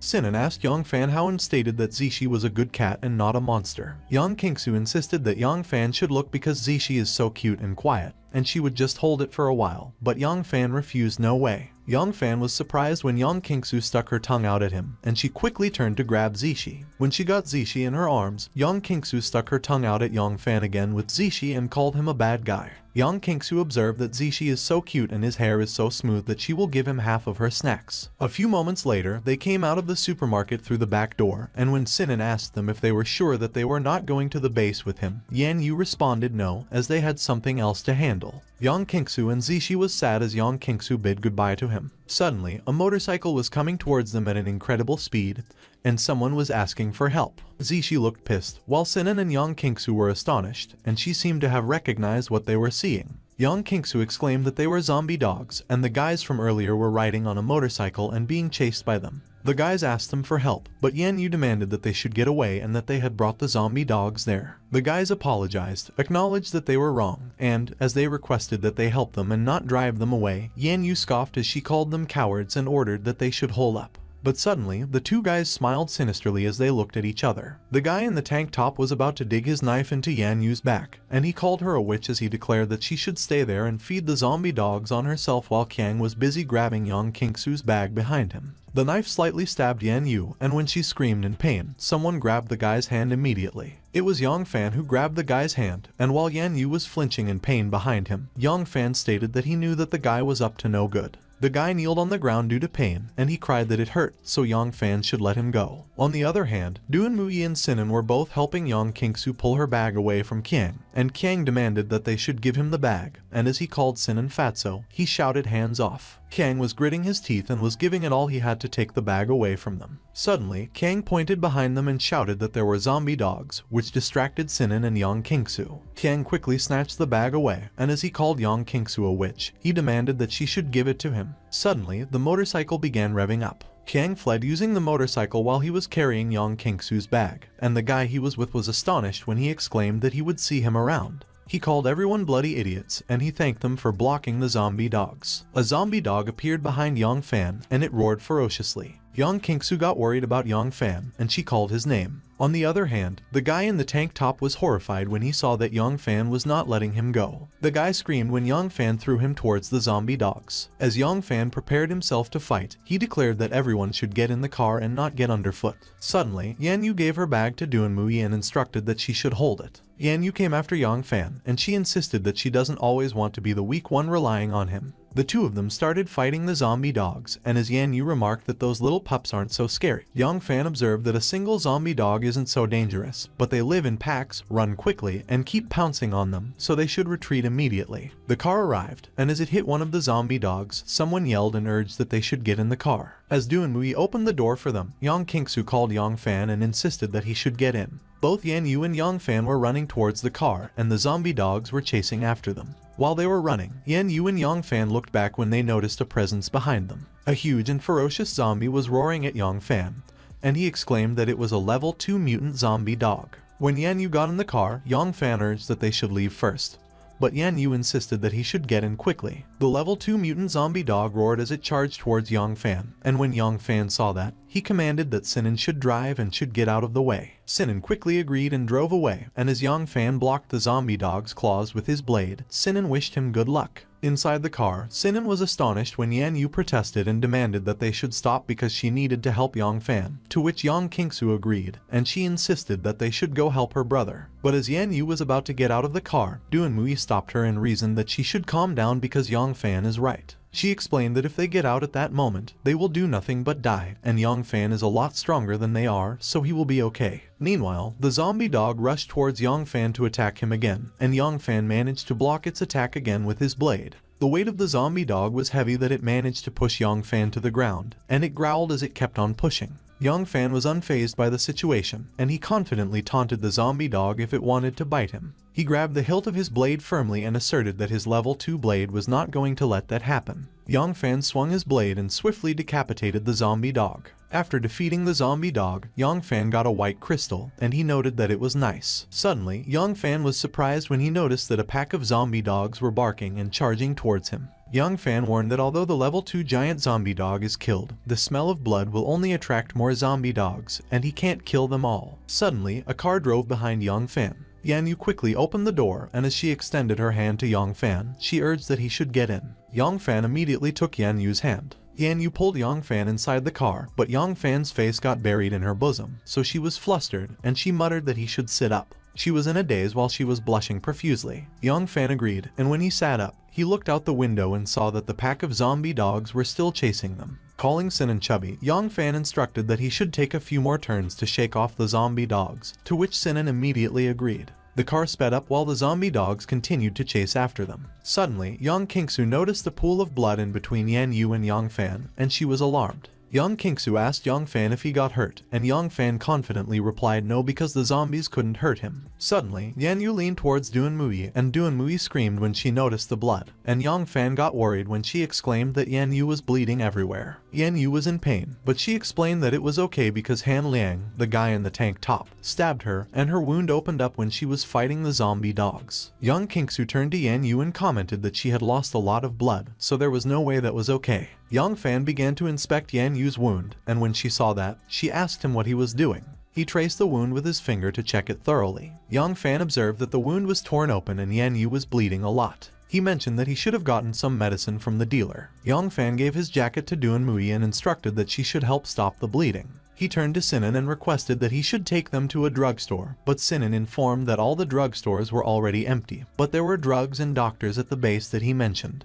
When Yang Fan heard about the doctors, he decided that they should go to the base. Sinan agreed, and he indicated that 2 more turns and they would be there, as it was at that district's largest shopping mall. A few moments later, the car parked in front of the shopping mall, and Sinan announced that they had arrived. It was the base. Yang Fan looked up at the building as soon as he got out of the car. He expressed that he couldn't believe that the place got established so early, because last time he was tortured by Wang Yilong for a whole month before coming there, where a doctor saved him, but unfortunately the doctor was killed for disobeying orders and treating patients for free. Yang Fan resolved that, currently, he could keep that from happening and save the doctor. Meanwhile, Duan Mui and Yang Qingsu were helping Yan Yu walk, and as Duan Mui encouraged that Yan Yu should hold on because the doctor was coming, Yan Yu assured that it was alright because she can manage. Sinan suddenly started running in front of them. He urged that they should hurry, and as he pointed ahead, he identified that it was the gate, so they should come with him. Sinan quickly approached the 2 guys guarding the gate, and he requested that they open the gate because they have a seriously injured patient there. But the red-haired guy immediately refused because they don't let the wounded in, as no one knows whether she was bitten by a zombie, and zombies are forbidden, to which the brunette guy concurred. And he stated that they couldn't open the gate even if they were all dying out there. Yan Yu was pissed, and she insisted that she wasn't bitten by a zombie. She was about to remove the jacket as she argued that they should open their eyes and see for themselves that it was a knife wound. But Duan Mui stopped her and urged that she should calm down and not tear the wound open again. The red-haired guy shooed them away and insisted that they couldn't come in. But the brunette guy stopped him and suggested that he should wait. The brunette guy proposed that the others could come in after paying 100 gray crystals for each, but Yan Yu has to pay 1,000 gray crystals. Yang Fan immediately showed a bag full of crystal cores to the guys, and he explained that they don't have so many gray crystals at the moment, but the white crystal is worth 1,000 of them. While the red-haired guy was amazed when he saw the white crystal and remarked that they were rich, the brunette guy looked discontented, and he cursed and regretted that he should have asked for 2,000. The red-haired guy opened the gates and allowed that they should go ahead. But they were hiding knives behind them, and the red-haired guy revealed that, as usual, they would kill the man the minute they got in, as the rest of them would be a piece of cake. And with so many bags, they may be carrying more crystal cores, to which the brunette guy agreed, but he suggested that they could keep the women and trade them for crystal cores. Suddenly, Yang Fan noticed something. As the brunette guy urged that they should hurry up, Yang Fan noticed the reflection of his blade on the glass behind him. Yang Fan smiled, and he challenged the guys if they wanted to kill him. He swung his blade at them and declared that he was afraid that they didn't have the ability. Yang Fan immediately slashed the red-haired guy. The red-haired guy immediately dropped on the ground, and his blood oozed out from his body, which surprised the brunette guy. The brunette guy was enraged, and as he questioned Yang Fan for killing his brother, he shouted that he should go to hell. But the brunette guy froze when Yan Yu suddenly stabbed him from the back, and she apologized for depriving him of his revenge. As the brunette guy fell on the ground, Yan Yu expressed her pain, and as she mentioned that she just tore her wound again, Yang Fan got worried about her, and he remarked that she didn't have to do that. Yang Fan called Yang Qingsu and instructed that she should get his bag back and frisk the men, and all the crystal cores she would find were hers. Yang Qingsu immediately crouched down to check the brunette guy and responded that it was no problem because it was something she was good at. As she handed Yang Fan's bag back to him, Yang Fan complimented that she did good. Looking at the handful of gray crystal cores she got, Yang Qingsu commented that they were poor wretches because it was all they had. Meanwhile, Sinan looked concerned as he observed Yang Fan and his group, and he muttered that they looked gentle but were actually ruthless murderers and thieves, so he should better find a chance to get away. Suddenly, Yang Fan called a dude behind him. Yang Fan noticed that someone was watching them from the upper floor, and he remarked that the dude could already go downstairs. The dude gave his applause to Yang Fan. He seemed like the boss of that place as he was surrounded by armed men in suits, and as they walked down the stairs, he stated that Yang Fan is bold and powerful and asked what his name was. Yang Fan gave his name, and the dude introduced that people in that place called him Mr. Bao, and he used to be in the security business, and currently, he was in charge of that base. Mr. Bao informed that he was lacking deputies and asked Yang Fan if he would like to join them. Yang Fan thanked Mr. Bao for the offer, but he declined, stating that they could talk about it later because his friend was injured and he heard that they have doctors there. Mr. Bao ordered his men to take them to the doctor, and the man immediately acknowledged. As the man ushered Yang Fan and Yan Yu away, Mr. Bao observed that Yang Fan is a great talent, so if he joins them, the base will become even more powerful, but if Yang Fan refuses, he will send them out to deal with the zombies. A few moments later, the man stopped in front of a hair salon and explained that they had arrived and that it was the infirmary, so they should enter. Everyone was surprised, and as they wondered what that place was and if there was really a doctor there, they commented that it looked weird. Yang Fan still entered with Yan Yu, and as they went inside, Yang Fan asked if there was anybody there and requested a doctor. An old man sitting at a desk introduced himself as the doctor and asked Yang Fan to bring the patient over. When Yang Fan saw the doctor, he exclaimed that it was not her, the doctor he knew from before, so she hadn't come to the base yet. A few moments later, the doctor checked on Yan Yu's wound, and he diagnosed that she was injured by a sharp weapon and had lost too much blood, so she needed a blood transfusion and a tetanus shot, which would be 5,000 gray crystals in total. Sinan was surprised when he heard that it cost 5,000 gray crystals, and he was pissed as he complained that they risked their lives to get those crystals, so the doctor was being greedy. The doctor yelled at Sinan and threatened that if they didn't want to pay, they should just go back out there and wait to die because he didn't have time for that crap, so they should get out. The doctor was surprised when someone who was coming behind the curtain suddenly asked who was injured and offered to help them. On the other hand, Yang Fan was astonished as he stared at the person who came out behind the curtains. It was a lady doctor, and Yang Fan recognized her, the doctor who saved him last time, and remarked that she did get to the base that early. When Lin Maya-chan, the lady doctor, checked on Yan Yu and remarked that the wound was not deep but had been aggravated,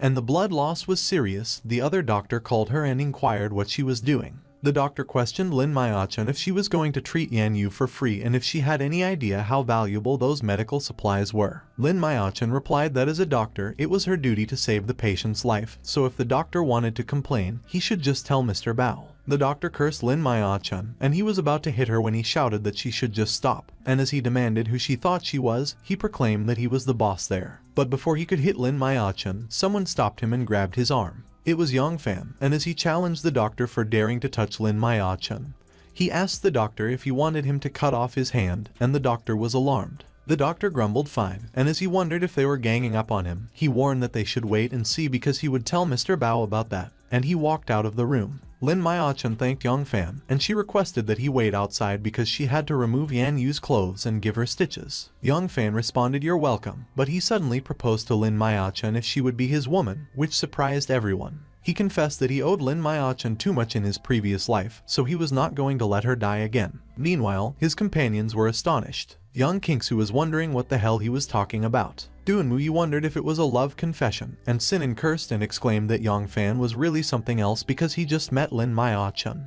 On the other hand, Lin Maya-chan was flustered, and as she apologized to Yang Fan and mentioned that they were not familiar, she wondered who the playboy was and how he could say those words to her when it was the first time they had met. Yang Fan suggested that Lin Maya-chan stay by his side until they were familiar, and as Lin Maya-chan retorted that he was shameless, Yan Yu was secretly sulking as she muttered that Yang Fan indeed had the gift of the gab and was wondering why she felt a bit jealous. Lin Maya-chan didn't give Yang Fan an answer, and she yelled at him as she demanded that he get out because his friend needed treatment. A few moments later, Lin Maya-chan came out from the other room and informed them that Yang Fan and his group could come in because their friend was already doing better. As the group entered the other room, Lin Maya-chan advised that Yan Yu should avoid all strenuous exercise for a while, and she should come back in 5 days to get her stitches removed. And Yang Kingsu commented that it was great that Yan Yu was already alright, to which Duanmuyi agreed. Yang Fan was suddenly alarmed when he heard that someone had called Mr. Bao and announced that it was them who refused to pay for treatment. It was the doctor from earlier who called Mr. Bao, and Mr. Bao, who was with some people, politely addressed Yang Fan and reminded him that surely he knew that medical resources were very precious these days, so he requested that he pay with the crystal cores. Yang Fan replied that he didn't say that he wouldn't pay anything, but it was too greedy to ask for 5,000 gray crystals for a knife wound. He asked Mr. Bao if they teamed up with each other to blackmail him, which surprised one of Mr. Bao's men. The man stepped forward, and while pointing a gun at Yang Fan, he demanded why Yang Fan dared to talk to Mr. Bao like that and threatened that Yang Fan was looking for a bullet. Suddenly, Yang Fan used his artisan skill, transformation, and the man was alarmed when his gun started to disassemble. The man was flabbergasted and was lost for words when he saw his gun get twisted, and Yang Fan remarked that he really hated having a gun pointed at him. Mr. Bao applauded Yang Fan again, and he observed that he didn't expect Yang Fan to have magic powers and that if he joined them, he would waive his friend's medical bill. But there was a catch. Mr. Bao was with Wu Mei, a level 1 pyromancer, and Gao Liang, a level 1 geomancer, and he declared that they would still be punished for breaking the rules. Gao Liang immediately used his skill, Surging Earth, while Wu Mei used her skill, Ghost Fireball, and Lin Maiachan screamed when she saw that those attacks were coming at her. Lin Maiachan was astonished when she saw that her feet were stuck on the floor due to Gao Liang's skill. Yang Fan quickly called Lin Maiachan and urged her to take his hand. He immediately pulled Lin Maiachan, just in time before Wu Mei's Ghost Fireball exploded. Yang Fan fell to the ground with Lin Maiachan as she leapt towards him and clung to him. He murmured that Lin Maiachan almost died again right in front of him while Lin Maiachan pushed him away as she got flustered, and she conceded that Yang Fan had real talent and was not just a playboy. Yang Fan commented that there were a lot of superhumans in that base last time, so at that moment, there were surely more than just those two, so if he fought them head on, he wasn't sure if he could get his people out of there, so he had no choice. He agreed with Mr. Bao and offered to be his deputy and use his power to enhance that base, but he wasn't allowed to hurt Lin Maiachan. Mr. Bao was amused, and as he replied that it was no problem, he asked Yang Fan what he meant by enhancing the base with his power. Yang Fan smirked as he explained that Mr. Bao didn't seem to know much about the artisan profession, so maybe he could use that to his own advantage. Yang Fan declared that his superpower could not only transform weapons but also forge them, and currently, he could only forge level 1 weapons. But if he upgraded to level 2, he could build level 2 weapons, and in the long run, he could arm Mr. Bao with a top team. He mentioned that, however, Mr. Bao needed to provide crystal cores, metal materials, and plant and animal essence for his production.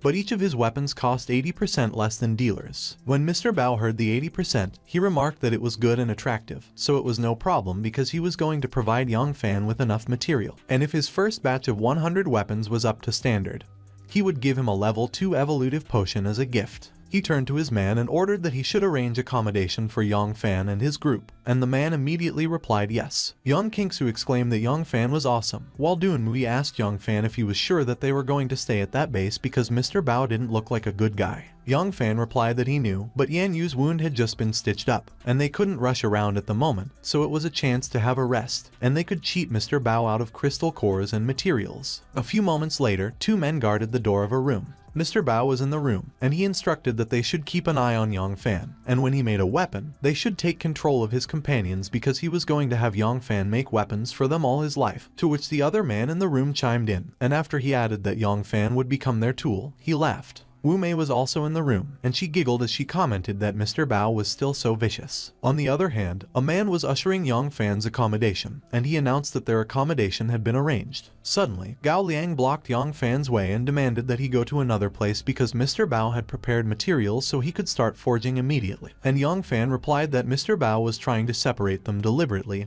and threaten him with his companions. Yang Fan remarked that it was a pity because they were teaching fish to swim. Noticing that Yang Fan was separated from the group, Yang Kingsu called him and offered to go with him. But Gao Liang refused, saying that the warehouse was full of their treasures, so Yang Kingsu couldn't go there at will. Yang Fan reassured her that it was okay, so she should have a good rest because he would be right back, and Yang Kingsu sulked, but she still agreed. A few moments later, someone typed a password on a keypad lock. It was Gao Liang, and the door suddenly opened with a loud bang. There was an open safe inside the room, and Gao Liang informed that there were 5,000 gray crystals, and Mr. Bao wanted him to try those gray crystals first. Gao Liang warned that if Yang Fan failed, he and his friends would be thrown out to the zombies. Yang Fan noted that he was just giving it a try, but they had provided him with so many crystals, so it seemed that they had a lot of heavy firepower to acquire so many crystal cores in such a short time. Gao Liang pointed to the other side of the room and stated that there were some materials that they didn't know if they were useful. There was a pile of different items, and Gao Liang mentioned that they were souvenirs that they picked up after the fight, so Yang Fan could use them if he needed them. When Yang Fan heard Gao Liang call them souvenirs, he criticized that it was a waste because with those materials, he could forge a batch of special equipment for the team.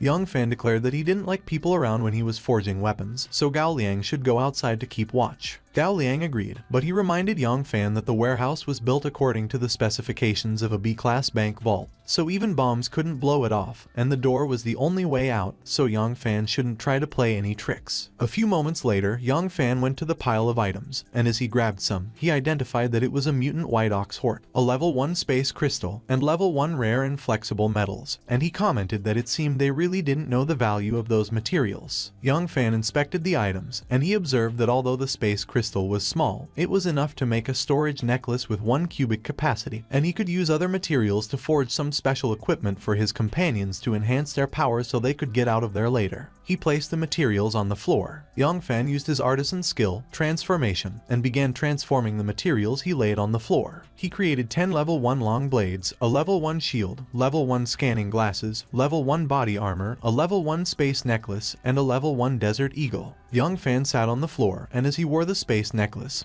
he let out a sigh and acknowledged that it was beyond his limit to forge so much equipment at one time. He absorbed the items using the space necklace and decided that he needed to hide those weapons in case the others found them. Young Fan used his ring to absorb the gray crystals in the safe, and he planned to take some crystals and leave the rest as bait. Meanwhile, outside the door, a man stood guard with Gao Liang, and he asked Gao Liang if Young Fan could actually turn the pile of stuff into weapons. Gao Liang replied that he thought Young Fan could do it with his rare superpower, and he had to work for them anyway. He had a dark expression on his face when he remembered something, and he commented that the girls with Young Fan were pretty and seemed like virgins, so if he got a chance, he would like to sleep with them. Gao Liang was astonished when the door suddenly opened with a loud bang. It was Young Fan, and Gao Liang got nervous when Young Fan glared at him and threatened that he was going to kill him, even if he was a superhuman if he dared to do anything to his friends. Gao Liang cursed at Young Fan and demanded to know how he dared to say such a thing. But Young Fan ignored Gao Liang's words and replied that he should remember his words and go check the weapons that made Gao Liang curse Young Fan again, and he warned that if those weapons were not up to standard, Young Fan would be dead meat. As soon as he entered the room, Gao Liang found the level 1 long blades Young Fan created lying on the floor. Gao Liang was surprised, and he exclaimed that Young Fan had a few tricks up his sleeve because he used only 3,600 gray crystals and some discarded souvenir materials to make 10 level 1 long blades, for which they would have to pay at least 6,000 gray crystals if they bought them from the dealers. Young Fan explained that he could only forge 10 weapons a day with his current level. Gao Liang swung the long blade to test it out, and it cut through the item really easily. He glanced over at Young Fan, and he remarked that level 1 weapons were damn good, so Young Fan was of great use to them, and he couldn't do anything to him. But he had a younger sister, so he should wait and see. Young Fan suggested that since Gao Liang got the weapons, it was time for him to show their sincerity and take him to his friends. Gao Liang pointed at the man he was with and ordered him to take Young Fan to his women,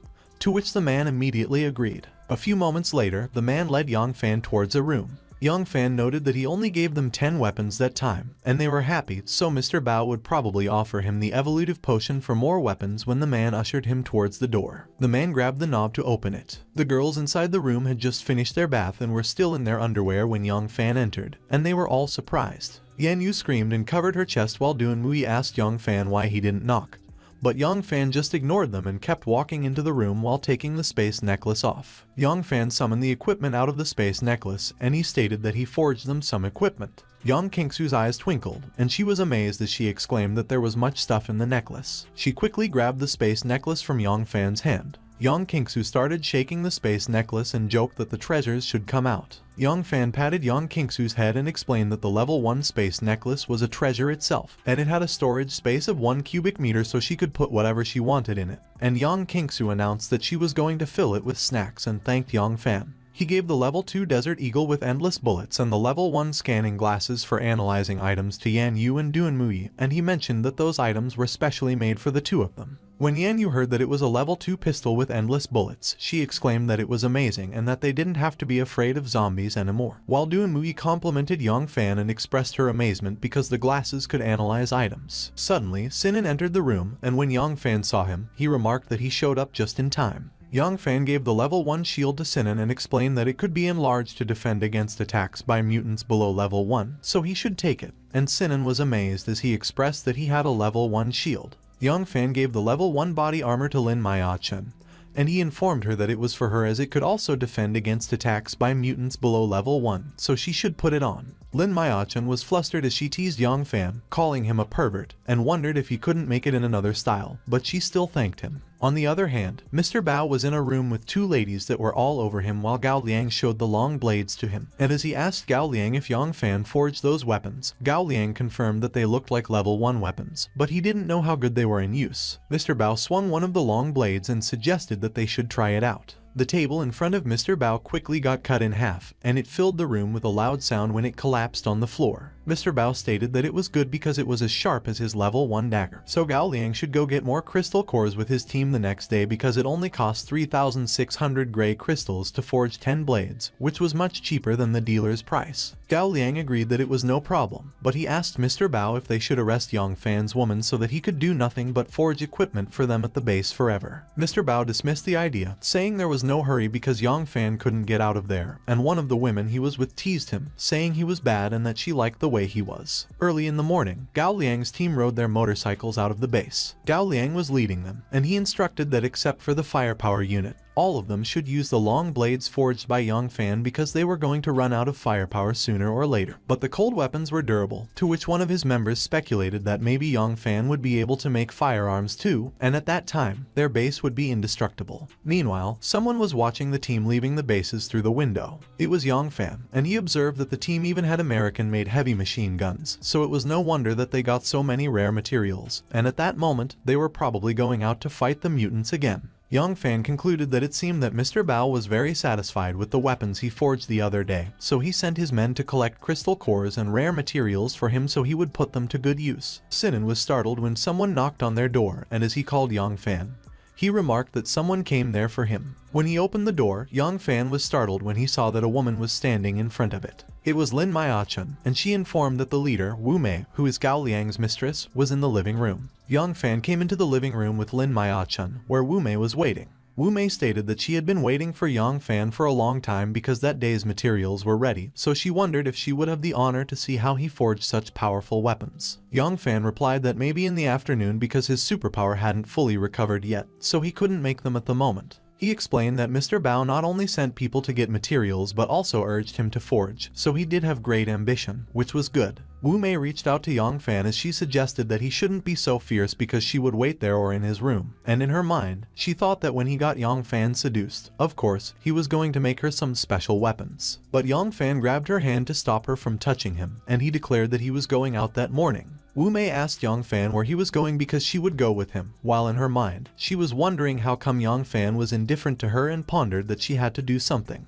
Yang Fan inquired if he was right that there must be dealers at that big base. Wu Mei confirmed yes, but Yang Fan had to pay 3,000 gray crystals per time if he wanted to trade with the dealer. When Yang Fan heard that it cost 3,000, he exclaimed that it was a rip-off, but he decided not to care because Mr. Bao was going to pay for him. Yang Fan requested that Wu Mei should take him to the dealer because he needed to exchange some medicine, to which Wu Mei agreed and indicated that he should follow her. A few moments later, Wu Mei led Yang Fan into a bathroom that was guarded by 4 people. Wu Mei ordered that they should open the door because she brought them another customer. As one of the guards ushered Yang Fan towards the dealer inside, he noted that the 4 guards were all armed, so he couldn't fight against them head-on. Suddenly, Yang Fan noticed that it was a level 2 dealer, and he muttered that the dealer must have something that he needed. The guard requested that Yang Fan pay for the 3,000 gray crystals, so Yang Fan handed him a bag and instructed that he should take it. After checking the gray crystals on the bag, the guard warned that Yang Fan should remember that 3,000 crystal cores were only for 5 minutes inside, so after 5 minutes, they would force him out, to which Yang Fan agreed. Yang Fan stood in front of the dealer and declared that the transaction had begun. The items he could purchase were displayed in front of Yang Fan, and when he saw them, he observed that it seemed that Mr. Bao had bought up all the evolutive potions and other good stuff, so it was no wonder he already allowed others to trade. Yang Fan saw the challenging field, Mechanical Blast Bear random level, and he commented that they had already failed twice, so it seemed that Mr. Bao asked his people to challenge it before, and they quit when they failed. He recalled that a rare dealer with a challenging field was contended by bases in his previous life, as they all wanted to accumulate strength and equipment in the challenging field, so it was already his turn. Yang Fan purchased the challenging field, and he mused that a level 2 dealer normally wouldn't pick high-level challenging fields, so he should give it a try because if he succeeded in the challenge, he may have a windfall. He was startled when he suddenly heard something beeping. The beeping continued, and the space around Yang Fan began to warp. The warp in space brought Yang Fan somewhere, and he aggressively landed on the ground. Yang Fan was brought into a gloomy arena. He remarked that the passage of time in the challenging field was different from the outside world, and it was about 10 times slower than the outside world, so he had 50 minutes. Suddenly, a huge mechanical claw stepped on the ground and made a loud thud.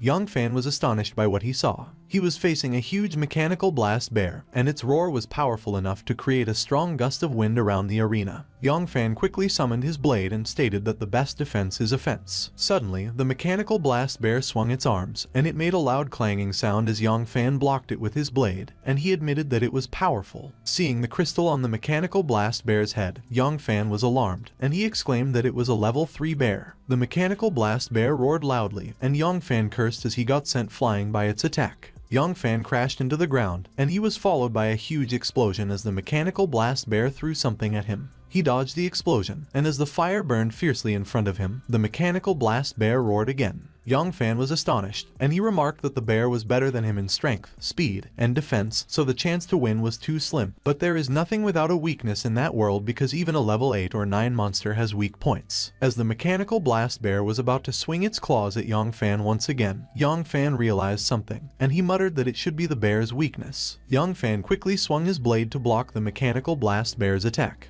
He used his skill, Paralyzing Blow, and the mechanical blast bear roared in pain. Yongfan was surprised when he saw that his attack just slowed the mechanical blast bear down, so he noted that the paralyzing blow of his level 2 blade was too weak. But he continued that it was enough, and he jumped towards the mechanical blast bear while swinging his blade up in the air. Yongfan quickly slashed the mechanical blast bear's throat, and the bear had its final roar. Blood spurted out of the mechanical blast bear's throat, and it fell backward. When the mechanical blast bear hit the ground with a loud thud, a voice cursed and exclaimed that the stupid bear lost. Another commented that it was fascinating. Another added that it was getting more and more interesting and laughed. Yongfan was alarmed when he heard that, so he quickly looked in the direction where the voices came from and asked who it was. But the system suddenly transported him back while notifying him that he succeeded in the challenge and got 1 level up in his artisan profession as the award. When Yongfan saw that his skill reached level 2, he declared that he didn't risk his life for nothing, and that it was worth it. Suddenly, the guards announced that there were 5 seconds left, so they should get ready to drag him out. But Yongfan came out of the room and informed them that there was no need because he was out. One of the guards ordered that they should surround Yongfan and frisk him, and everyone quickly went into position. Yongfan dared them because he was one of the deputies of the base appointed by Mr. Bao, and he asked them if they wanted to die. One of the guards stated that it was the rule because 3,000 gray crystals was just the access fee to the dealer, and Yongfan had to hand over half of what he bought.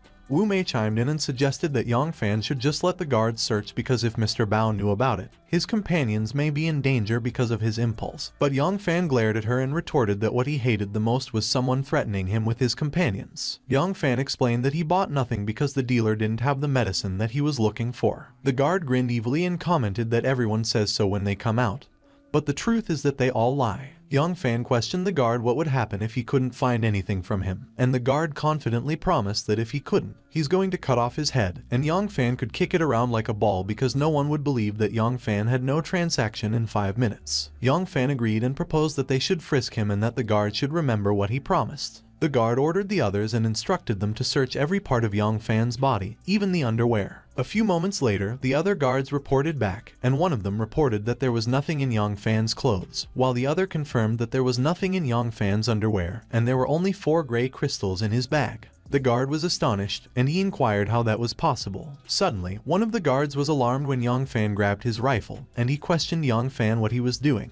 But Yongfan did not respond and quickly shot one of the guards in the head. It was the guard who made the promise, and as Yongfan declared that the guard's head was his, the other guards were astonished that they cursed. Wu Mei was alarmed when Yongfan glared at her and asked her if she wanted another round. She nervously responded that there was no need. Wu Mei blushed when Yongfan threatened that he was going to cut off her head as well if she dared to threaten him again, and she complimented that he was awesome, that she was smitten with him. But Yongfan ignored Wu Mei and kept walking, so she chased after him and pleaded that he shouldn't leave because she wanted to be his companion too. Wu Mei swooped in and held Yongfan's arm, and with a smile on her face, she asked him if she could see how he makes weapons since she had taken him to the dealer. Yongfan pushed Wu Mei away and told her to scram because he was not interested in another man's mistress. Wu Mei was pissed that Yongfan dared to despise her, and she vowed that one day she would make him submit to her charm and be her personal slave. It was still morning, and Lin Maya-chun, who checked on Yan Yu's wound, mentioned that her wound was almost healed and asked Yan Yu why her healing speed was much faster than ordinary people. Yan Yu explained that it was because she was a level 1 evolver, and as Lin Maya-chun realized that it was the case, she remarked that she heard evolved superhumans have incredible powers, but she never thought of the ability to heal, which was magnificent. Meanwhile, in the living room, the others sat on the sofa, and as Yang Kingsu noted that Yang Fan had left for too long, she inquired why he hadn't come back. Duanmui reassured Yang Kingsu that she shouldn't worry because Yang Fan would be fine. But the problem was that Mr. Bao locked them there without providing water and food, and their packs of food would only be enough for one more day. Yang Kingsu sulked, and Sinan commented that she couldn't blame him for that because he was worried about the food shortage, so he didn't eat much in the past few days. Suddenly, Yang Fan entered the room and announced that there was no need to worry about that. Everyone got excited, and Yang Kingsu exclaimed that Yang Fan was back. Without saying anything, Yang Fan summoned food from his ring. Everyone was amazed. Yang Fan informed them that those should be enough and that Mr. Bao gave him those after he finished forging. And Yang Kingsu complimented that Yang Fan was awesome because there were many snacks. Duanmui looked relieved as she acknowledged that it looked like she was overthinking, while Sinan cried and exclaimed that it was delicious, and that he could finally stuff his empty stomach. Yang Fan suggested that they should take their time. He instructed them to watch the door and ensure no one enters because he had to deal with some business, while in his mind, he thought that he found a special material when making the weapons that time, so he could try his current power on it. In between munching on her snacks, Yang Kingsu assured him that it was no problem because she would definitely watch the door, while Sinan agreed. Sinan turned to Zishi and encouraged her to eat more because she was as skinny as him, while Yang Kingsu, walking away with food in her arm, remarked that she would bring some to Yan Yu and Lin Maya-chun because they must be starving. A few moments later, Yang Fan was in his room, and while inspecting his blade, he explained that there were 9 levels in the artisan profession. Levels 1-3 were the elementary phase, levels 4-6 were the intermediate phase, and levels 7-9 were the advanced phase. Yang Fan recalled that only one person reached the advanced phase in his previous life, and the fortress-like base he made was indestructible. Even superhumans at similar levels could do nothing about it, and that made him so special among the leaders of every super base because every base wanted to be shaped like a fortress. He looked determined, and he vowed that he could make it in that life. Yang Fan noted that a level 1 artisan needed precious materials to add new functions to weapons, while a level 2 artisan could add new functions with even the most ordinary materials, and with rare materials added, one may even add higher level functions. Pulling out an item, Yang Fan identified that it was the rare mutated level 2 ballast found from the material pile that day. As Yang Fan used his artisan skill, transformation, he mused that if the fusion worked, his blade would not only level up beyond level 2 but might also obtain new functions. Yang Fan's blade crackled as it transformed, and it turned into a fiery blade. Inspecting the blade, Yang Fan noted that it had no special functions, and he worried as he questioned if he failed, but he concluded that there was no way. Yang Fan decided to swing the blade, and it released a powerful explosive fire that created a loud boom. The fire did not disappear, and as it shrouded the blade, Yang Fan recognized that it was a peerless mutated fiery weapon, which was worth tens of thousands of white crystals in the previous life. A few moments later, Mr. Bao was in a room inspecting the long blades, and he observed that the quality of the weapons made that day was not bad, but not long after, their bullets would run out and they would kill the zombies with blades. Gao Liang asked Mr. Bao if he was really going to give Yang Fan a level 2 evolutive potion once he made 100 blades because it was worth 100 white crystals. Mr. Bao scoffed, and as he asked Gao Liang how it was possible when the last potion was for him, he stated that when Yang Fan finished 99 blades, he would judge any blade made afterward as a failure. 7 days later, Yang Fan continued to make more blades. Yang Fan crafted a silk armor set with his artisan transformation skill, and he remarked that he only needed to make several more blades to reach 100 blades, and what was left there was only enough to make a set of silk armor. As he stored the armor silk in his ring, Yang Fan noted that it was time for the weekly bargaining purchase, and as he commented that he got an artisan card last time, he wondered what he was going to encounter that time. A few moments later, Yang Fan went to the dealers, where 2 guards stood by the entrance. The guards quickly saluted Yang Fan when they saw him and addressed him as Deputy Yang. One of the guards politely requested Yang Fan 3,000 gray crystals for access. Yang Fan handed a bag to the guard and instructed him to take it, while in his mind, he reflected that Deputy Yang was just an empty title without benefits.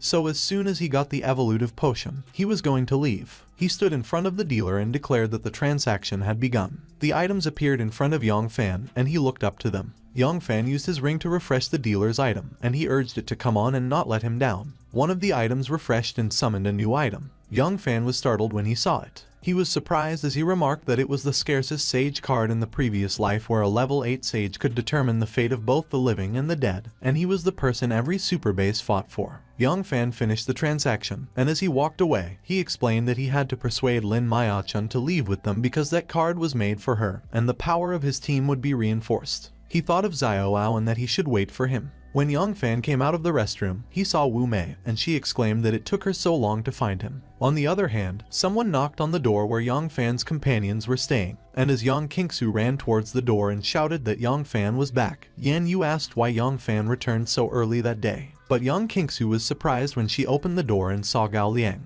She nervously inquired why Gao Liang was there and where her brother was, and Gao Liang replied that she was going to see him soon, but before that, she was his. Gao Liang was with other men, which he ordered and commanded that they should go get and tie those girls up because he was going to have sex with them one by one, and the men immediately agreed. One of the men knew Yan Yu, and he sneered that he and the witch met again, so it was time to avenge his buddy Han Liang. Yan Yu pointed her pistol at them. She warned that they should stay put because she was going to shoot anyone who moved, and that Yang Fan was the deputy, so if they dared to touch them, his women, he wouldn't let them off. One of the men panicked and shouted that Yan Yu had a gun, but the other responded that they had that too and asked what the fuss was. Gao Liang called Yan Yu a witch and mocked that her gun was not even able to penetrate his rock skin, so she shouldn't embarrass herself. But Yan Yu challenged that they should see and fired her gun at Gao Liang. The bullet damaged Gao Liang's rock skin, and he got so pissed that his eyes glimmered while he cursed Yan Yu and snarled that she had some guts. Gao Liang noted that it turned out to be a level 2 weapon, and Yang Fan hit a high-level weapon. Yan Yu was astonished when Gao Liang suddenly charged towards her. Gao Liang slapped the gun off Yan Yu's hand, and he taunted that she was too slow and that as long as she didn't have the weapon, she was just a nobody. While grabbing Yan Yu by the neck, Gao Liang ordered his men to charge. He cursed as he demanded how they could get intimidated by a girl and promised that whoever caught those girls would be awarded.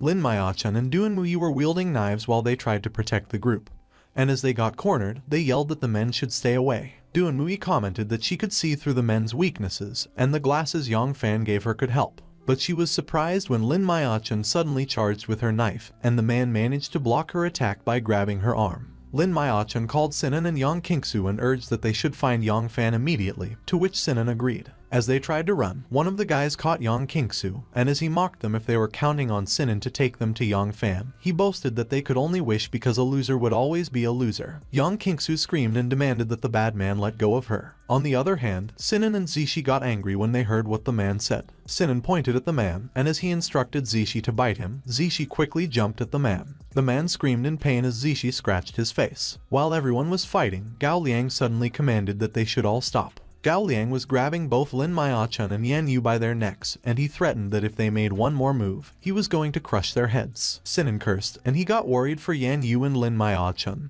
while Duan Muyi cursed that Gao Liang was a bastard. The men grabbed Duan Muyi and Sinan from behind. One of the men faced Zishi, and he declared that he would kill the beast. The man believed that perhaps it was a mutated cat, so he better not attack it for the meantime and shoot it later. Gao Liang stated that the men should take Duan Muyi and Sinan away, and that Mr. Bao will be happy when he sees those level 2 weapons. On the other hand, Young Fan inquired Wu Mei what was up. Wu Mei announced that Gao Liang and a bunch of his men went to Young Fan's dorm. Young Fan questioned what they were up to. Wu Mei uttered that, of course, they wanted to capture Young Fan and his companions, and she supposed that some people came there for him too. She remarked that Young Fan shouldn't rush off because they outnumber him and he can't defeat them. Wu Mei suggested a deal between her and Young Fan, and she noted that she would help Young Fan save his companions while Young Fan would give her the level 2 evolutive potion that Mr. Bao gave him. Young Fan mentioned that Wu Mei should get away. Wu Mei considered that Young Fan would regret it. A lot of men came charging in and observed that they should hurry because Young Fan was still in the forge and they shouldn't let him get away. Young Fan presumed that it looked like Wu Mei didn't lie to him, and Yan Yu and the others may have been captured. He figured that they must be locked in the dungeon, and he was familiar with that place in his previous life because after being saved by Lin Maya-chan in his previous life, he was kept in a dungeon as a coolie, and when Lin Maya-chan was executed, he escaped in the chaos. Young Fan supposed that since Mr. Bao made his move, he doesn't have to pretend anymore, and he is going to make him pay for everything he did to him in the previous life and in that life. A few moments later, Young Fan went to the dungeon, and it was filled with armed guards. Young Fan quietly observed the guards from a distance. He commented that it was time to use the silk armor. Young Fan merged the silk armor into his body. His body started releasing a golden aura, and he shone.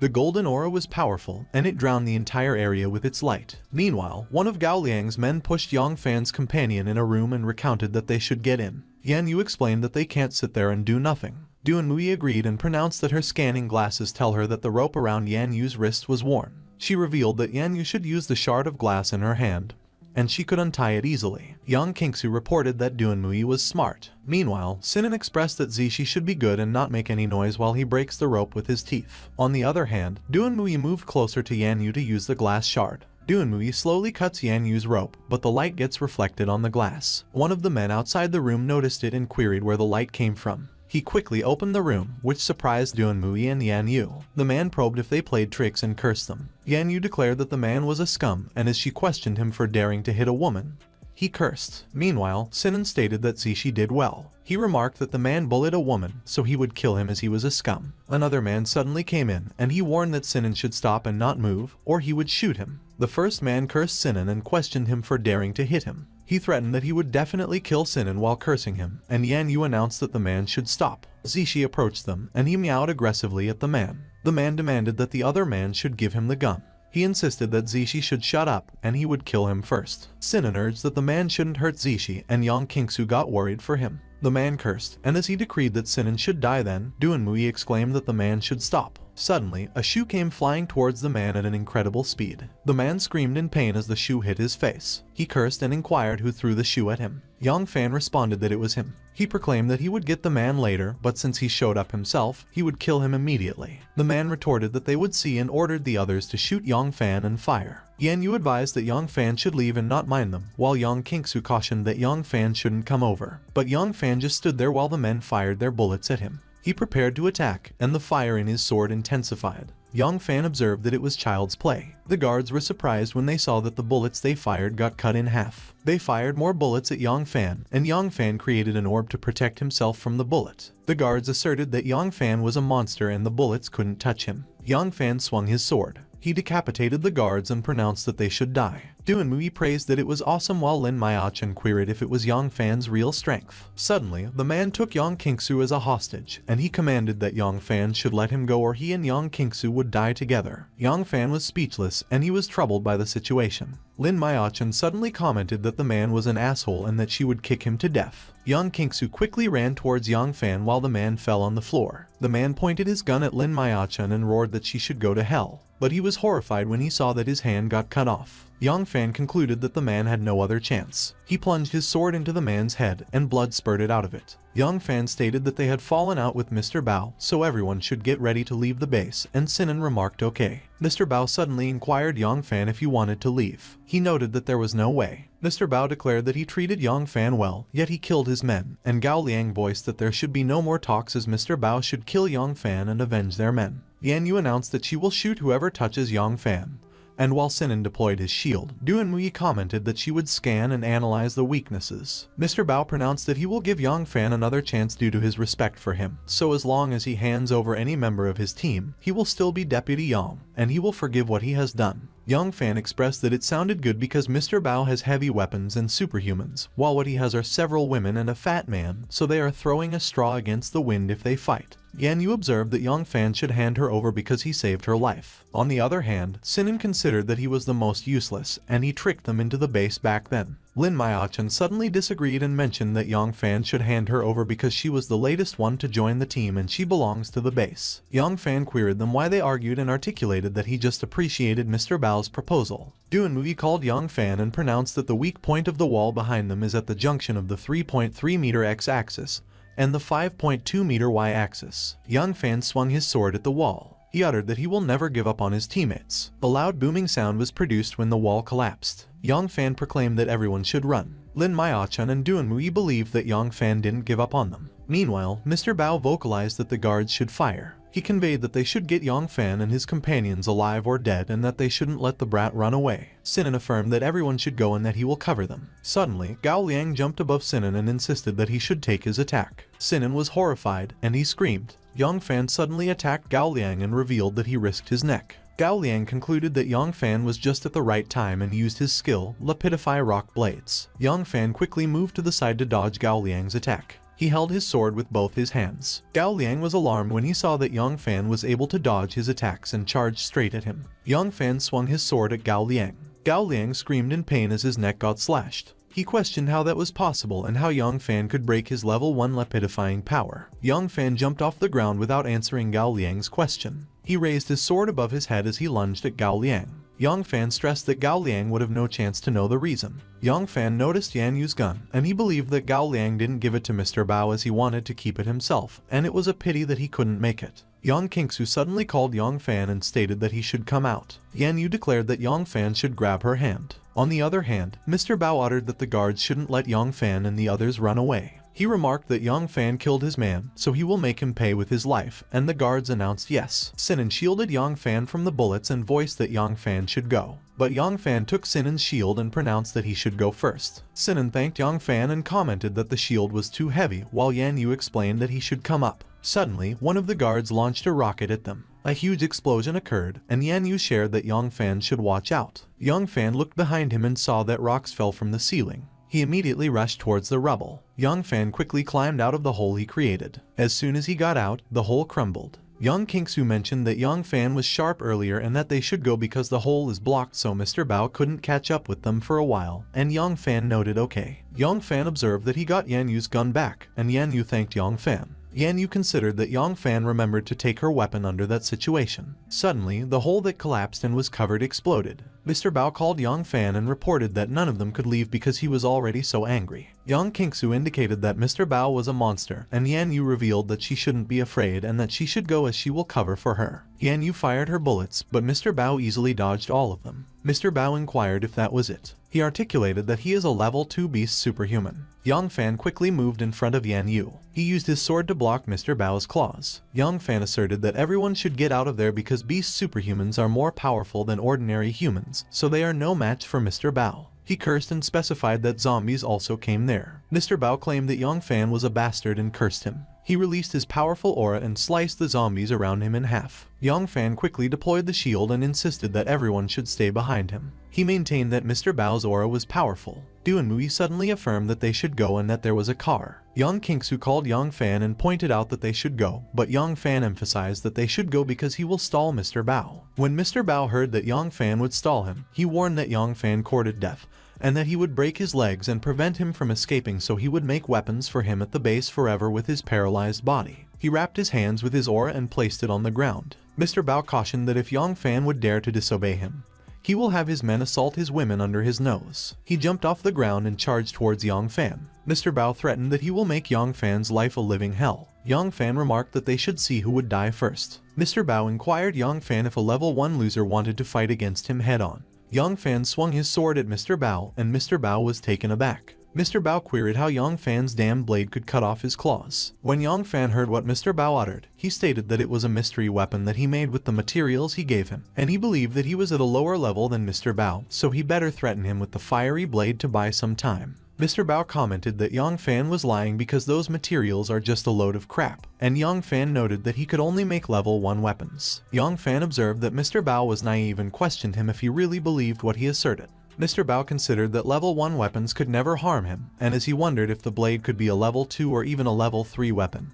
he mused that he should make his move after Wu Mei and her men shoot Yang Fan with heavy weapons. Suddenly, a car that drove towards Yang Fan went into an abrupt halt. Yang Qingsu called Yang Fan and mentioned that he should get in the car. Yang Fan proclaimed that Mr. Bao was an idiot and that he was tricked. Mr. Bao cursed in his mind, and he figured that Yang Fan lied because the brat was no match for him, and he was just bluffing, stalling for time. He announced that Yang Fan can't run away. Yan Yu quickly aimed her gun at Mr. Bao. She cursed and pointed out that she can't shoot Mr. Bao as he could dodge her bullets even if she predicted his move, and that he was a powerful beast superhuman. Yan Yu pressed what they should do because Mr. Bao was getting closer. Yang Fan indicated that they should drive to the city center, to the place with the largest number of zombies, and Sinan probed if that wasn't equal to suicide. Sinan cursed and added that Mr. Bao was nearby. Du and Mui maintained that Yang Fan was meaning to use the zombies to stop the monster, to which Yang Fan conveyed that Du and Mui was clever and that zombies under level 1 can't break into the car. Sinan voiced that there were too many zombies and screamed.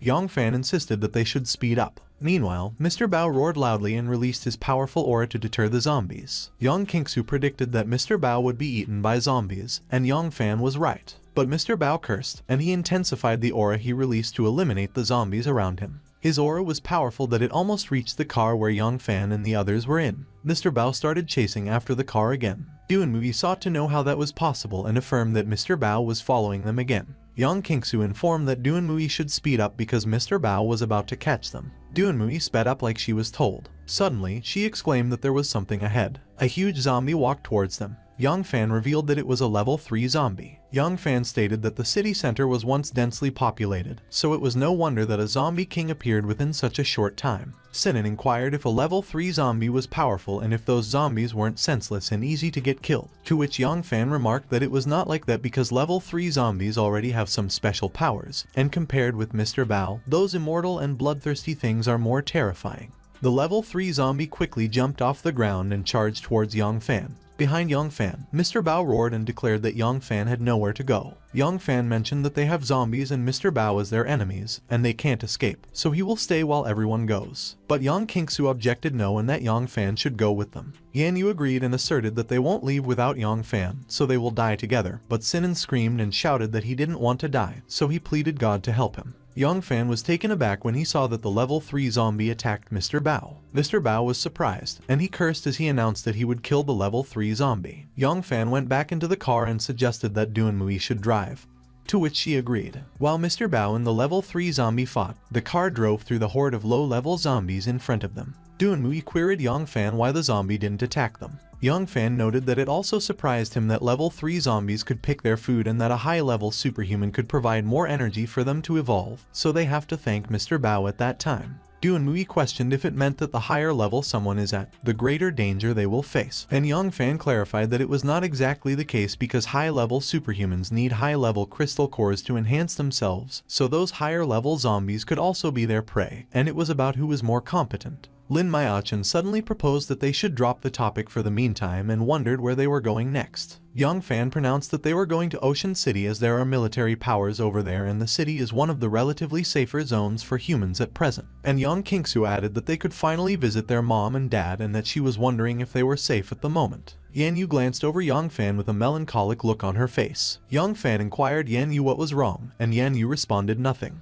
Doonmui suddenly revealed that Yan Yu wanted to go to Earth City, where her parents live, and Yan Yu countered that Doonmui shouldn't. Young Fan suddenly remembered Earth City. He recalled that the city was one of the most chaotic cities when the apocalypse occurred in the previous life, and ordinary people could survive there, but meanwhile, it was where the superhumans appeared the most frequently. Young Fan considered that what was more important is that the bastard Xiao is a native of Earth City. He was pissed when he remembered Xiao. Young Fan proclaimed that they should go to Earth City because his dad and mom are safe in Ocean City, so they could go there later while he pondered that Xiao should wait and see. Yan Yu thanked Young Fan, and Young Fan replied sure. Young Fan explained that Young Kingsu should not be angry because he called their mom and dad before, and they are safe, so they could meet them. And he reflected that in his previous life, he found his parents in Ocean City half a year after, and they were safe and sound. On the other hand, Yan Yu mused that Young Fan changed his plan for her and gave her the level 2 weapon, so she wondered if he fell for her. He believed that Young Fan told Lin Mayachan to be his woman while he never uttered anything like that to her, so she wondered if she was inferior to Lin Mayachan when she had big boobs and long legs as well. Suddenly, Young Fan exclaimed that he almost forgot something.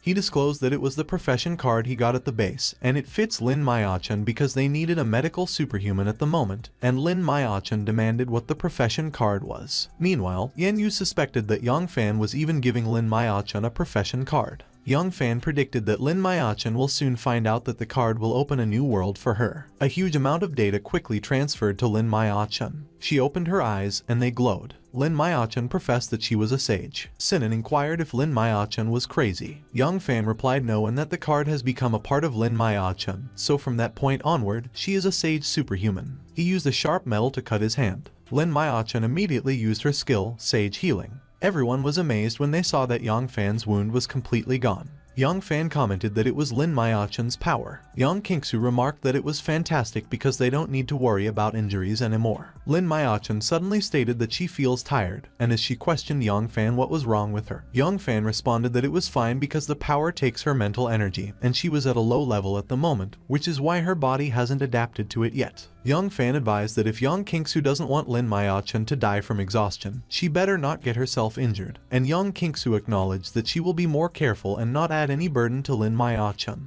Lin Mayachan observed that there were many limitations and wondered why they don't just use drugs. Young Fan pointed out that, of course, it was different because a high-level sage could even bring a corpse back to life, which can't be done with ordinary drugs, and he reflected that a sage at level 7 was a big shot in the previous life. Lin Mayachan expressed that it was good, and Yan Yu concluded that it was okay as long as she was not the burden, as she wanted to help Young Fan. Yan Yu considered that the card was necessary for the improvement of power, so she should save some crystal cores to buy one. Meanwhile, Young Fan surmised that Mr. Bao won't be able to return to the base so soon, and his men are no match for him. He announced that Duan Mui should stop the car because he needed to go back, and as he declared that they should wait for him in Earth City, Duan Mui queried him if he was crazy and if he wanted to return to the base. Young Kingsu vocalized no and that she didn't want to fart with Young Fan.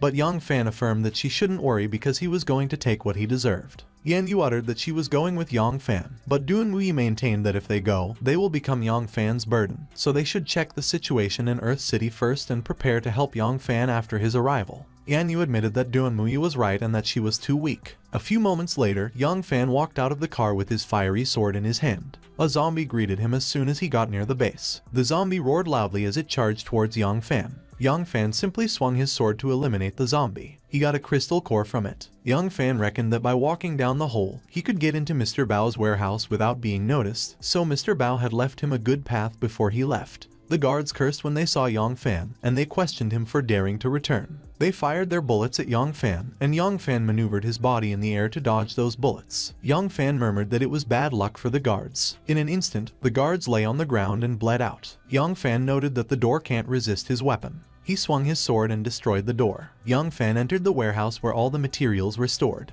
He pronounced that he will generously accept all of Mr. Bao's treasures. Young Fan swung his sword to destroy the vaults in front of him. He pondered that Mr. Bao even got 2 tubes of level 1 healing potion. Young Fan believed that Mr. Bao hired mercenaries and stored so many materials and crystal cores soon after the breakout of the apocalypse. He assumed that it was perhaps because Mr. Bao accidentally activated the trader and got to know a lot. Young Fan suspected that he had to level up a SP because the ring was almost full, and he declared that it was time to prepare grand fireworks for Mr. Bao. He used his skill, Artisan Transformation. Young Fan stated that it was worthwhile to level up to a level 2 Artisan because the TNT bomb already even has the feature of penetrating and physical armor. Suddenly, Mr. Bao showed up, and he inquired if it was Young Fan. Mr. Bao questioned Young Fan for daring to return, and he queried him where he hid his treasures. Young Fan mentioned that Mr. Bao came back so quickly and that a level 2 beast superhuman was indeed impressive. Mr. Bao transformed, and he roared and voiced that Young Fan should give him his treasures back. Young Fan clicked his tongue, and as he uttered that it was impossible, he questioned Mr. Bao if he had heard of the saying "hit where it hurts," and he remarked that Mr. Bao would die that day. Mr. Bao observed that Young Fan was arrogant because although he was injured, it would still be easy for him to kill him. He noted that he will tear Young Fan into pieces and assault his women one by one, and Young Fan expressed that Mr. Bao should shut up, and he questioned him for daring to insult his companions. Young Fan used his sword to block Mr. Bao's claws. Mr. Bao was concerned. He concluded that his wounds deteriorated, and his claws couldn't win against Young Fan's blade, so he would have to run. He specified that it was never too late to take revenge, so he will kill Young Fan next time. Young Fan wondered if Mr. Bao wanted to run away, and as he affirmed that it was too late, Mr. Bao acknowledged that Young Fan shouldn't come over. Young Fan quickly slashed Mr. Bao from behind. He quickly pulled his sword and plunged it forward. Young Fan pierced through Mr. Bao's chest, and Mr. Bao screamed in pain. He commented that it was good that he didn't have to waste a bomb. Suddenly, a potion rolled out of Mr. Bao's pocket. Young Fan revealed that it was a level 2 evolutive potion and that Mr. Bao kept it with him at all times, so it was no wonder he didn't find it in the warehouse. He immediately drank the level 2 evolutive potion. Young Fan announced that the power is surging and that the physical strength of a level 2 superhuman could compete with that of those top-class martial art masters. He indicated that it was time to get back to his companions. As soon as Young Fan came out of the base, a zombie noticed him, and it roared. Young Fan quickly swung his sword and cut the zombie in half. Suddenly, he noticed a motorcycle. Young Fan disclosed that it was exactly what he needed. He started the motorcycle and revved it up. Young Fan rode the motorcycle and eliminated the zombies he encountered along the way with his sword. Young Fan continued to travel using the motorcycle. He considered that the trip wouldn't be smooth as there are no rules during the period of the apocalypse and everyone could be a victim and also be an abuser. Suddenly, Young Fan reckoned that the ring sensed a traitor nearby when it flashed. He noticed tire marks, and he wondered if someone went to the traitor ahead of him. Young Fan concluded that he should never mind because the traitor can't be missed, and if he could get some good stuff, he would have another card to kill Xiao Ao. But to Yongfan's surprise, he recognized the car that his companions used at the side of the road. Yongfan inquired why they were there and if something happened to them. He figured that he better walk in because the motorcycle may cause too much noise. A few moments later, Yongfan arrived in a village where the people had gathered in the center. The people gathered around Sinan, and Yongfan saw it. Yongfan wondered why Sinan was tied up and where his sister and the others were, and as he assumed that those people were not mutated but ordinary people, he wondered if they were going to eat human flesh as people in the previous life did. He opined that since that was the case, he would have no mercy in killing them. Sinan was surprised when he saw Yongfan charging at them with his flaming sword. He immediately declared that Yongfan should stop and not kill the guys because they are good guys. Lai Danny requested for Yongfan to calm down. He introduced himself, and as he mentioned that they didn't mean to tie Sinan up and that they had no choice, another guy explained that if they hadn't tied Sinan up, the village head would have controlled the divine tree to turn them into zombies. Yongfan queried what the divine tree was and where his sister and the others were. The rope that was restraining Sinan started to come undone. Sinan asserted that Yongfan should forget about the tree and save Yong Kingsu and the others because they have been taken into the new village head's house, and those guys wanted to rape them, so Yongfan should follow him. Yongfan pressed what happened to him. Sinan started to recall the events that happened. He recalled that they drove through the city when a shadowy figure suddenly jumped in front of the car. It was a little girl, and everyone in the car was alarmed when they saw her. Sinan cursed and exclaimed that they bumped into someone while Duanmui probed why the little girl suddenly rushed out. Sinan interrogated if she was okay and if she got hurt. She stated that she is fine, but her dad is dying, so she requested them to save him. Yanyu remarked that they can't waste their time, so she should leave.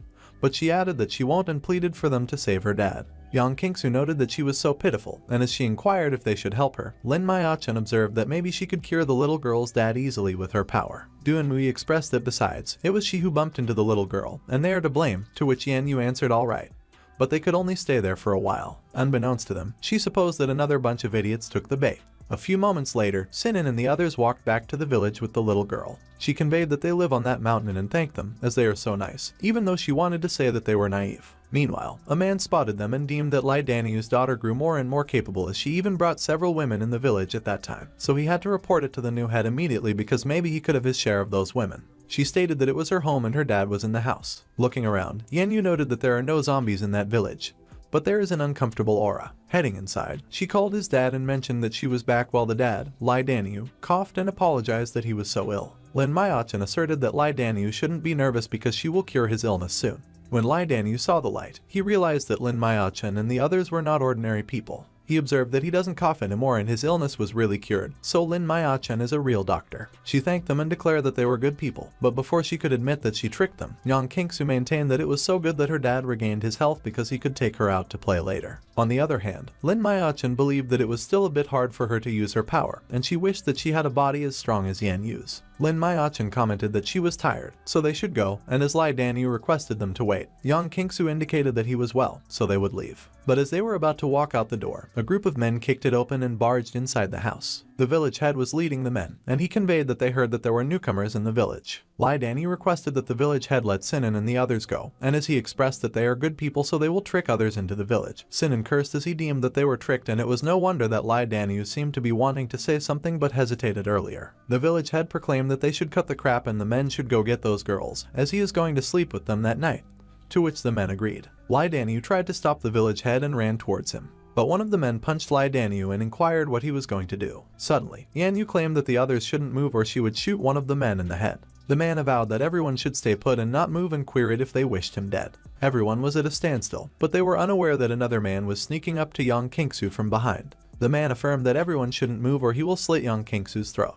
He stated that Yanyu should put down the gun if she doesn't want to see Yang Kingsu die in front of her, and Sinan, the fat man, should put down his shield. One of the men cursed at Yanyu and interrogated where her arrogance was, while the other man cursed at Sinan and opined that it didn't matter if he got a special weapon. The village head insisted that Liu Jing did well, so he will have a share. He remarked that they should tie those women up and take them to his house while the others take Sinan away and roast him at the entrance of the village. Lai Danyu pleaded for the village head not to do such a thing, and he noted that they were his saviors and one of them is a doctor, so she could save those sick villagers. But the village head cursed at Lai Danyu as he probed who he considered he was to order him and stated that he should scram. The village head declared that Liu Jing should tie up Lai Danyu's daughter and take her to the divine tree. He stated that if he didn't see Lai Danyu roast Sinan to death after he was done, his daughter would be torn apart by the tree. Back in the present, Sinan suddenly cursed, and Yang Fan wondered what was wrong. Sinan stated that he doesn't know where the new village head lives. Lai Danyu came running and declared that he knows, so he will lead the way. Yang Fan interrogated why he should trust him when his companions are in danger because of him, to which Lai Danyu apologized. He noted that he really regretted it because Lin Maiyachin cured his illness and he won't bite the hand that feeds him. And besides, Yang Fan is so powerful and he has to beg for his help to save his daughter. Lai Danyu stated that they should go because the new village head could control the divine tree, so they shouldn't waste time, or it will be too late.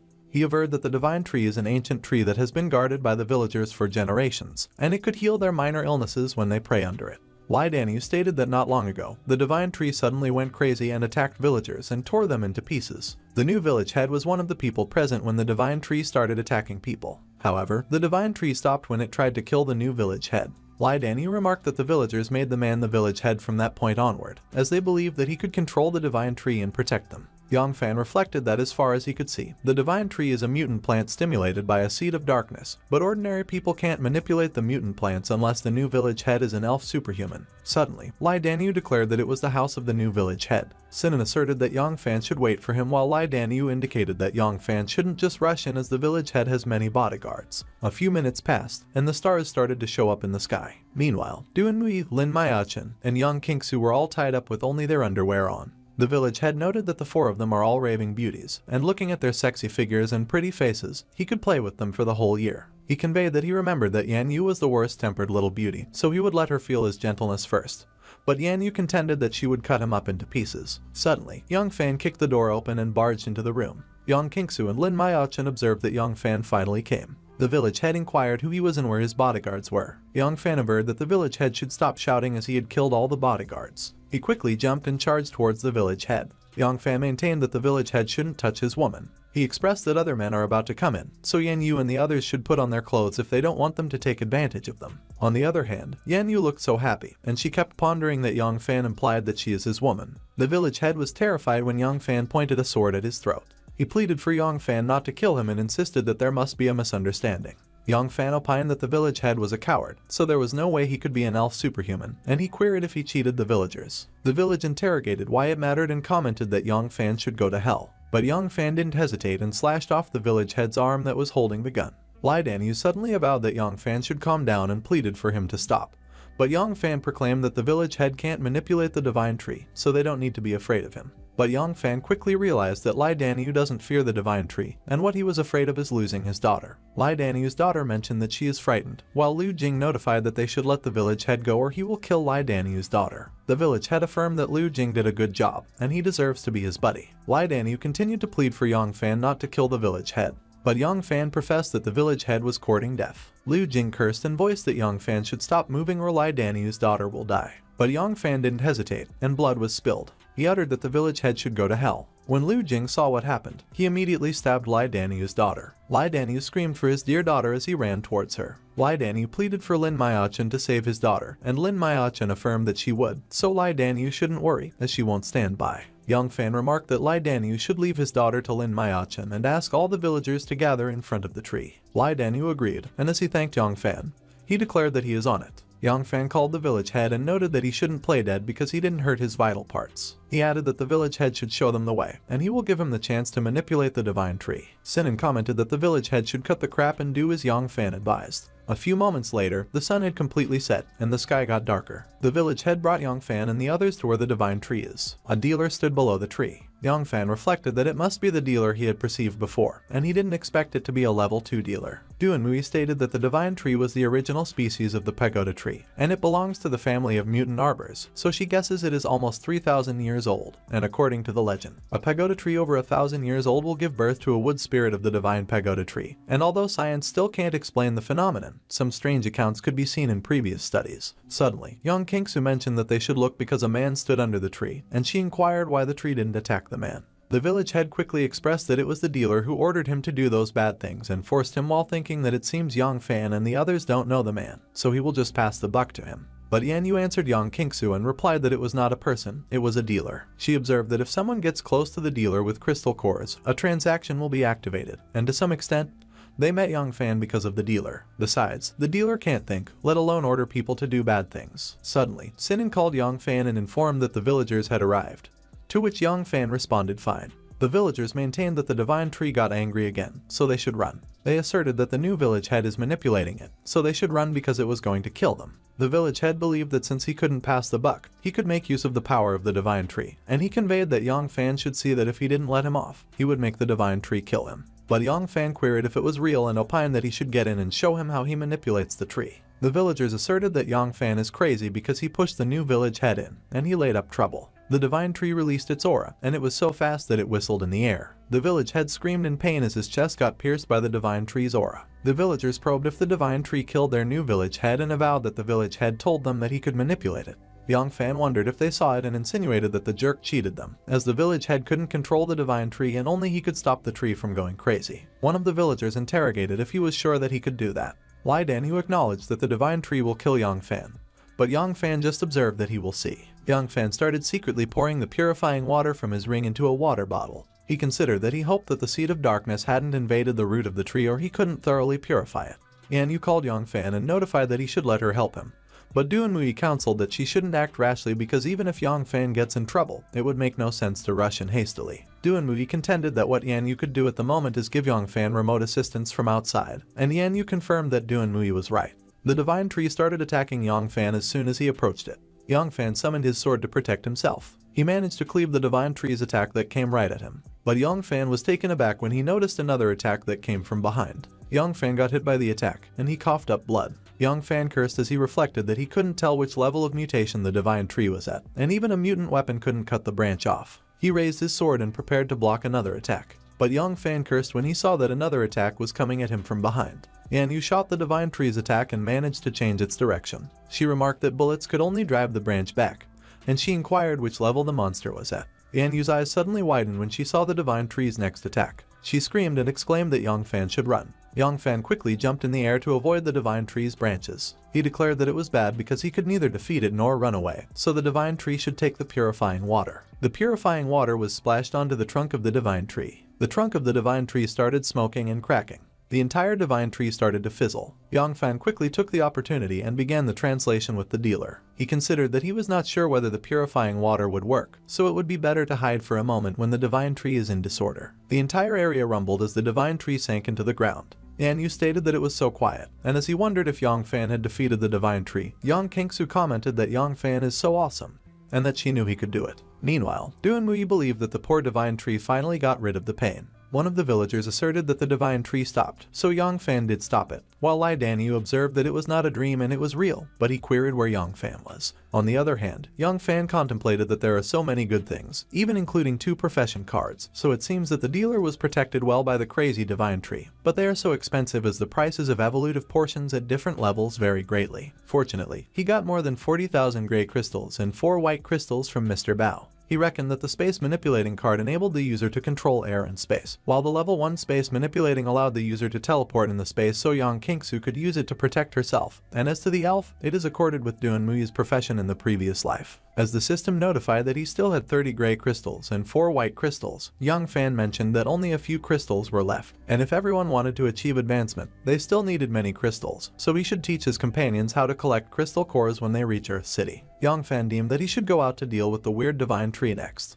He asserted that they should continue, but Yang Fan was surprised when the divine tree no longer attacked him. The villagers quickly noted that the god came out so they should give him a kowtow because it was he who saved their village. Duanmui observed that Yang Fan made the divine tree calm, and they know that the villagers are a little superstitious, but they worship him with all their heart. Meanwhile, Yang Kingsu pressed where he had been and if he had traded with the strange guy, to which Yang Fan replied yes. Yang Fan conveyed that he got evolutive potions in Sinan, Lin Maiachen, and Yang Kingsu could have one each. He turned to Yanyu and opined that the level 2 evolutive potion is for her because it is easier for her to fight with a body at a higher level. Lin Maiachen thanked Yang Fan, and Sinan expressed that it was very kind of Yang Fan and thanked him so much, while Yanyu mused that she couldn't believe that Yang Fan gave such a precious level 2 evolutive potion to her, so he must have a crush on her. Yanyu avowed that she felt power pouring out of her body. Lin Maiachen averred that the sense of weakness has gone, so the evolutive potion is so magical, and while Sinan affirmed that he also feels that his fat body is full of power, Yang Kingsu interrogated why she couldn't feel anything.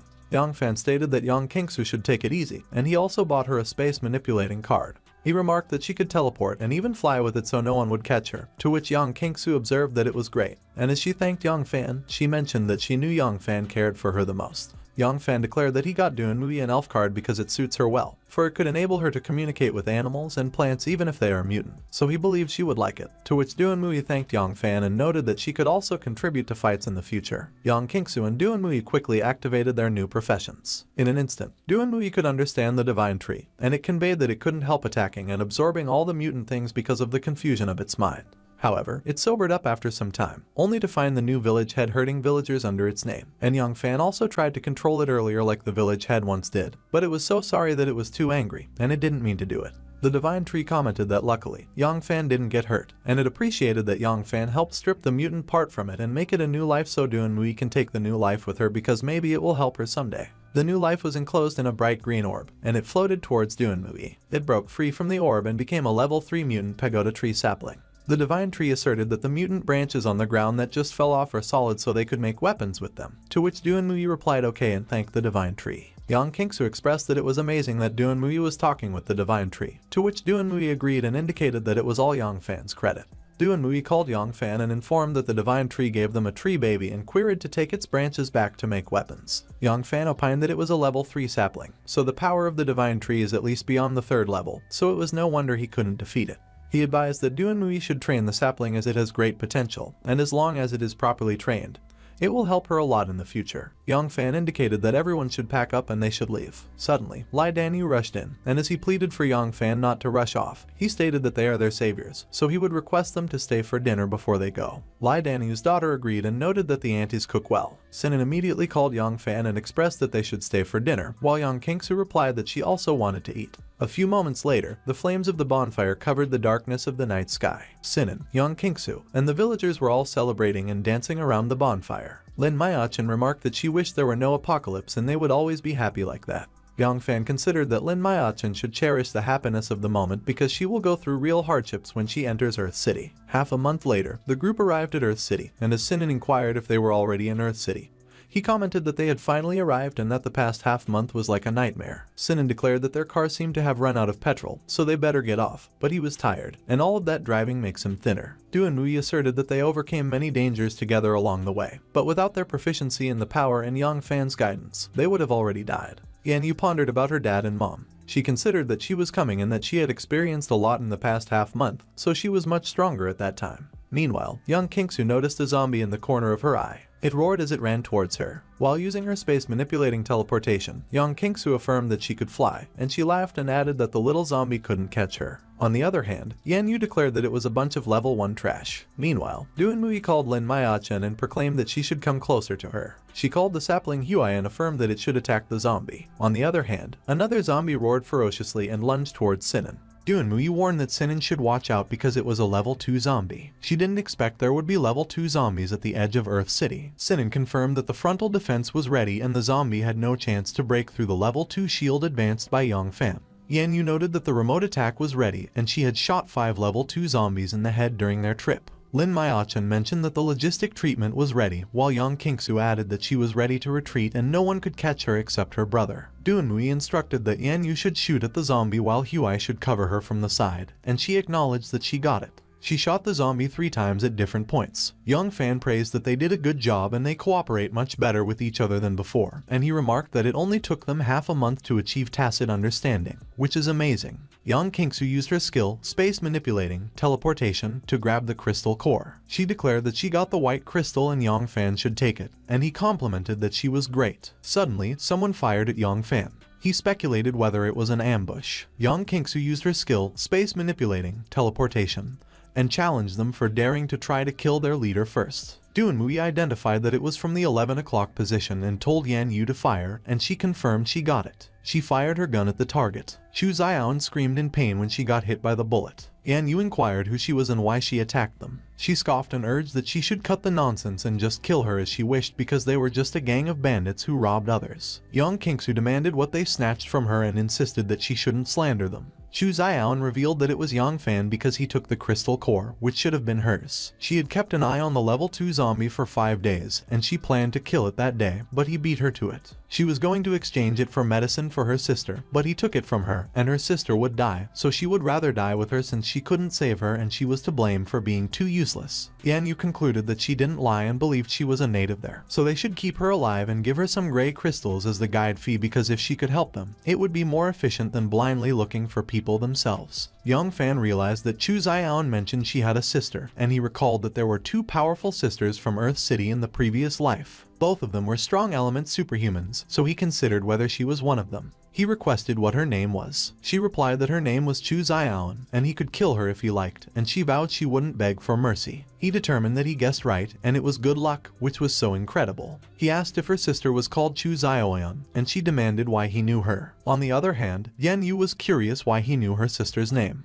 The city they lived in was nearly 1,000 kilometers away from Earth City, and it seemed that Chu Xiaoan didn't know him. He pondered how many things he had hidden from them. The sisters were of high battle effectiveness in the previous life, and though each of them was just at the 8th level, they could defeat a level 9 ultra superhuman if they fought together. It would be a pity if they didn't join his team. He proposed that Chu Xiaoan should take them to her sister because they had a sage, and maybe she could cure her. Chu Xiaoan refused to take a bandit to meet her sister, and she didn't care whether Yang Fan had a sage or not because she believed he merely aimed to capture her and make her his woman. Yang Fan explained that they intended to find some people in the city, so they hoped to cooperate with her sister, and she should accept the white crystal as the deposit. Chu Xiaoan confirmed that it was a white crystal and inquired whether he was sure she could have it. She reminded that in Earth City, a white crystal could hire 5 level 1 evolvers as bodyguards. Yang Fan brushed it off as not a big deal, and Yan Yu insisted that helping them meant helping herself because if her friend cured her sister, she could save many crystal cores, and besides, she believed no one else could guide them except her. Chu Xiaoan agreed that it was true and they were both locals, so they could assist them. She warned them to come with her and not attempt any tricks because there were many master hands in their base. She glared ahead. She realized that without crystal cores, she couldn't afford a detoxifying potion for her sister, and anyway, even if they turned out to be bad people, she considered them easy to deal with once her sister recovered.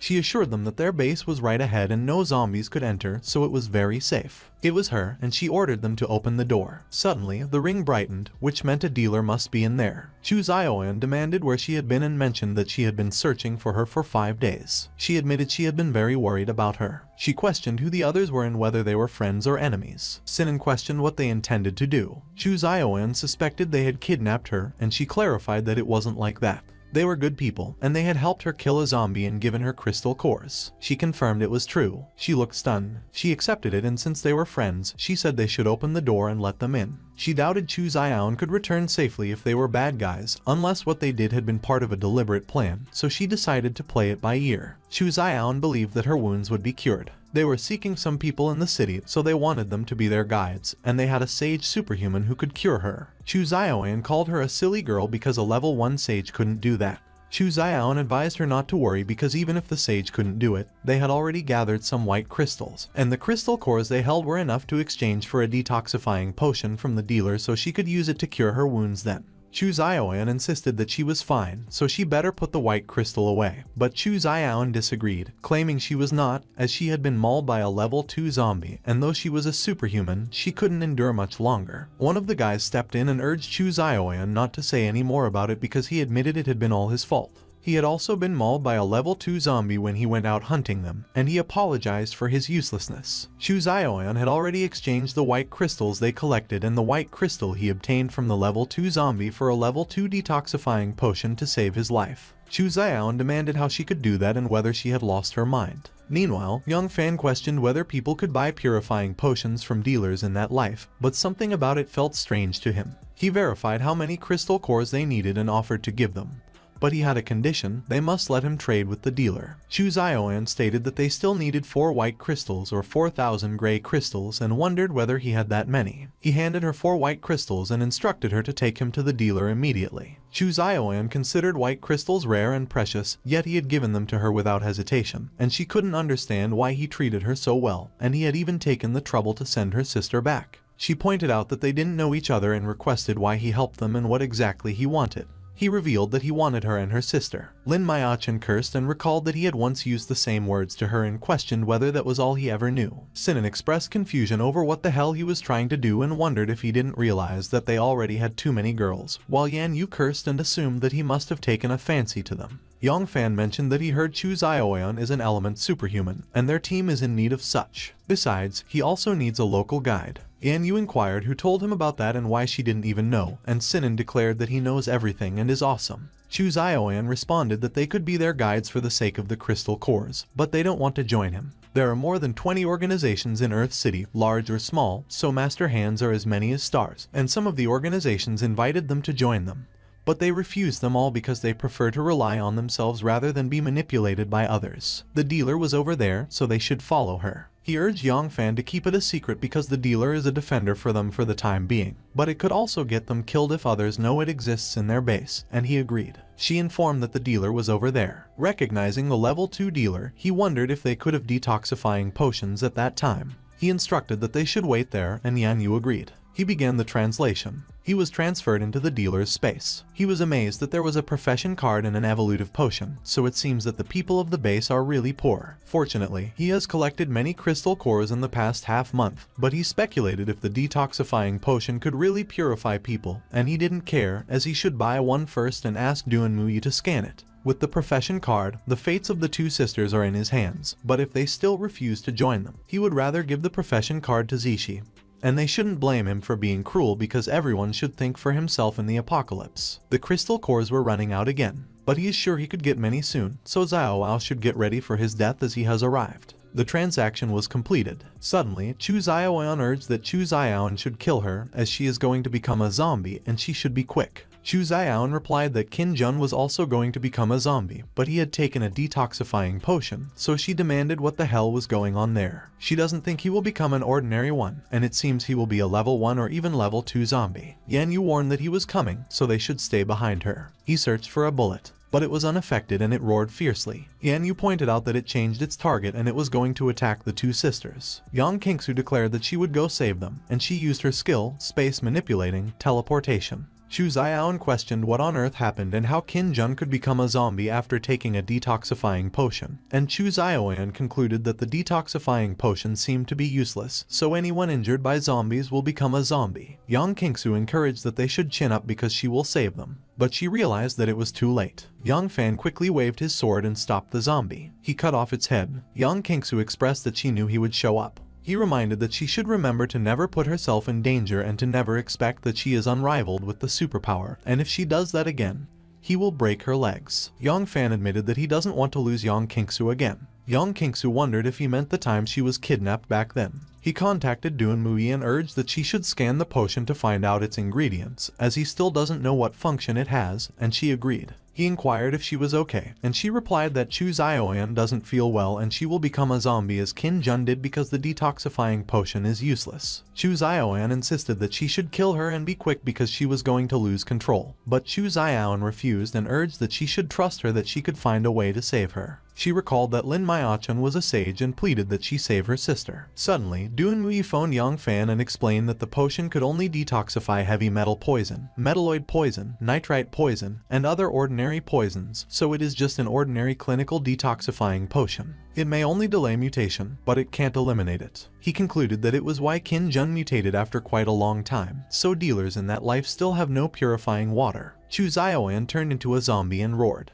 Chu Zioyan screamed as she lunged at her. Chu Zioyan warned that she can't control her body, so she should run. Chu Zioyan declared that it doesn't matter because she would like to die with her. Yang Fan insisted that he doesn't mean to bother Chu Zioyan, but Chu Zioyan will complete the mutation if they go on chatting. He urged that Chu Zioyan should drink the potion as it will save her life, but she roared at him. Chu Zioyan wondered if it would work and cautioned that he had better leave just in case. He scolded that she is too indecisive, and if she was the one who mutated, her sister would have already fed it to her. Chu Zioyan should drink it up. She whimpered that it hurts. Her eyes turned back to normal. Chu Zioyan checked if she was okay. Yang Fan confirmed that she is fine and Sinan can put the shield away. Chu Zioyan asked how she felt at the moment, if her wounds still hurt, and admitted that she scared her because she thought she would be gone. And Chu Zioyan inquired if she became a zombie earlier because she felt so dizzy, and if she gave her the detoxifying potion. Chu Ziyao denied and informed that Yang Fan was the one who saved her. More precisely, he saved them, and Chu Ziyao puzzled how that could be possible. Yang Fan explained that what he got from their dealer was just an ordinary detoxifying potion, and it could only delay mutation, but what he gave her was a purifying potion he got before. Chu Ziyao realized that even an ordinary detoxifying potion was expensive, so the purifying potion that could eliminate mutation must be invaluable, and she didn't expect that he would save her with it, so she pondered how she could repay him for his kindness. Suddenly, a man called Chu Ziyao for help.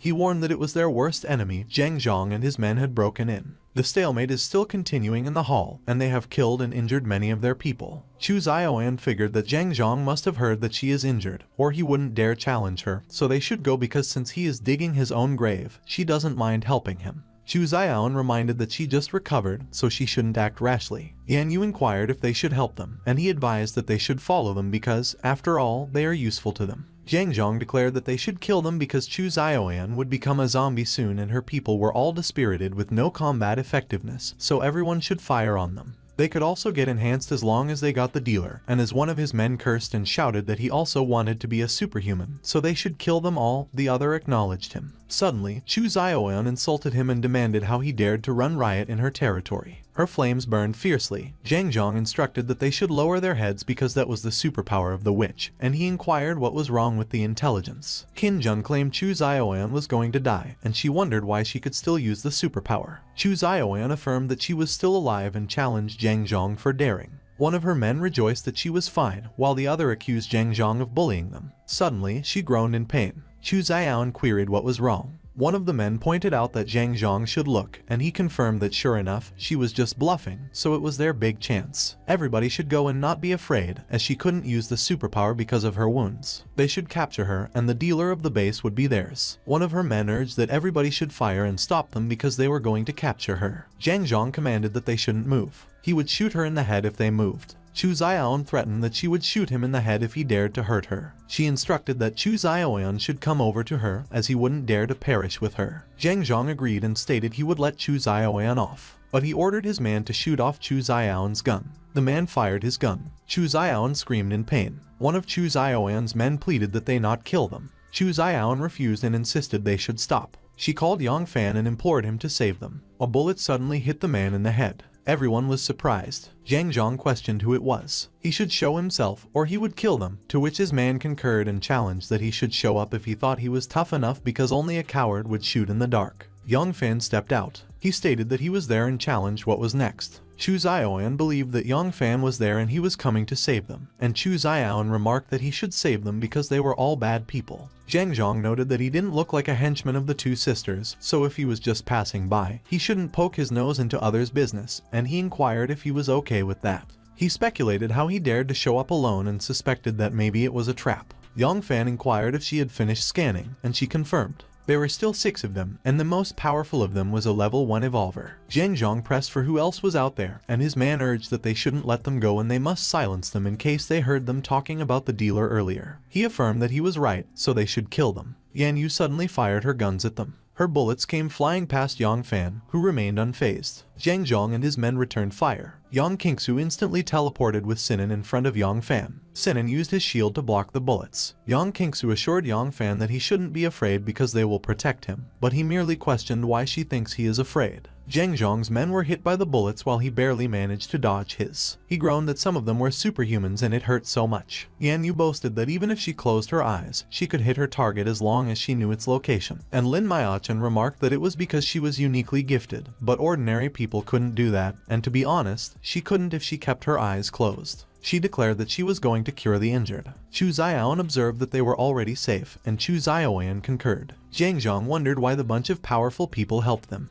Chu Ziyao responded that it was because they were lucky. She asked who told him about the dealer and her wounds and promised that she would give him a quick death if he told her. He revealed that it was Qin Jun who informed him that she bought him a level 2 detoxifying potion with white crystals, which was so funny. She snapped that it was enough and he should die already. She expressed her thanks to Yang Fan. He not only rescued her but also rescued her people at that time, and she couldn't figure out how to repay him. She found it hard to believe that he could easily stop a disaster and considered him a man who deserved to be trusted. Chu Ziyao apologized to him for crying out his name in the emergency earlier, and conveyed deep thanks for saving them. He replied that it was not a big deal, as he just aimed to save some local people who knew the city well to help him look for people. Chu Zioan acknowledged that she understood and said it was their duty to do that for him, but she requested a favor. She mentioned that there were only 10 men left in the base at that time and asked if he could let them join him. She speculated whether he would agree and recalled that he once invited her to join them, but she wasn't sure whether he would want those ordinary people to be members of their team. He consented, but they must follow his instructions once they joined them. Chu Zioan confirmed that she got it, and Chu Zioan exclaimed that it was great. Yang Fan assumed that the two sisters would be the element superhumans of their team, and they could also be their guides in Earth City, so the results were well worth the effort.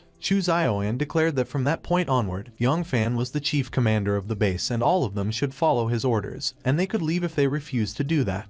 Everyone thanked Yang Fan for saving them and addressed him as chief. Yang Kingsu remarked that they were comrades from that point onward, so they should work as a team and have each other's backs. Meanwhile, Yang Fan explained that since they were on the same side, he would give Chu Zioan a little gift. The real potential of the element superhumans like the two girls could be unleashed only when he gives her that profession card. She revealed that it was an Ice Soul card, and she inquired if he would give it to her just like that when it is worth 2,000 gray crystals. He confirmed that it was already hers. She expressed her gratitude. Yang Kingsu cursed as she wondered how she could kiss her brother openly and if she wanted to be her sister-in-law. And as she realized that she was not okay with that, Yan Yu couldn't believe it and felt puzzled about why she was kind of jealous of her. Chu Zioan merged with the Ice Soul card. Chu Zioan recalled that Chu Zioan had been saving for her detoxifying potion, and she wouldn't spend a single crystal, but she actually wanted to buy that card long ago. She hadn't expected that Yang Fan would buy that for her, so joining them was indeed a good decision. Chu Zioan stated that she wanted to try her superpower, and he permitted her, telling her to go ahead. She agreed, and said Zhang Zhang is going to be her target, as he bullied them earlier. It was wicked and wondered if it was the power of Ice Soul. Yan Yu mentioned that it was another superhuman, and she is the only one without superpowers on their team at the moment. Yang Fan warned that Chu Zioan shouldn't abuse her superpower, as she hasn't evolved to level 1 yet, so it won't take a few times of using it before it wears her out, and she acknowledged that she got it.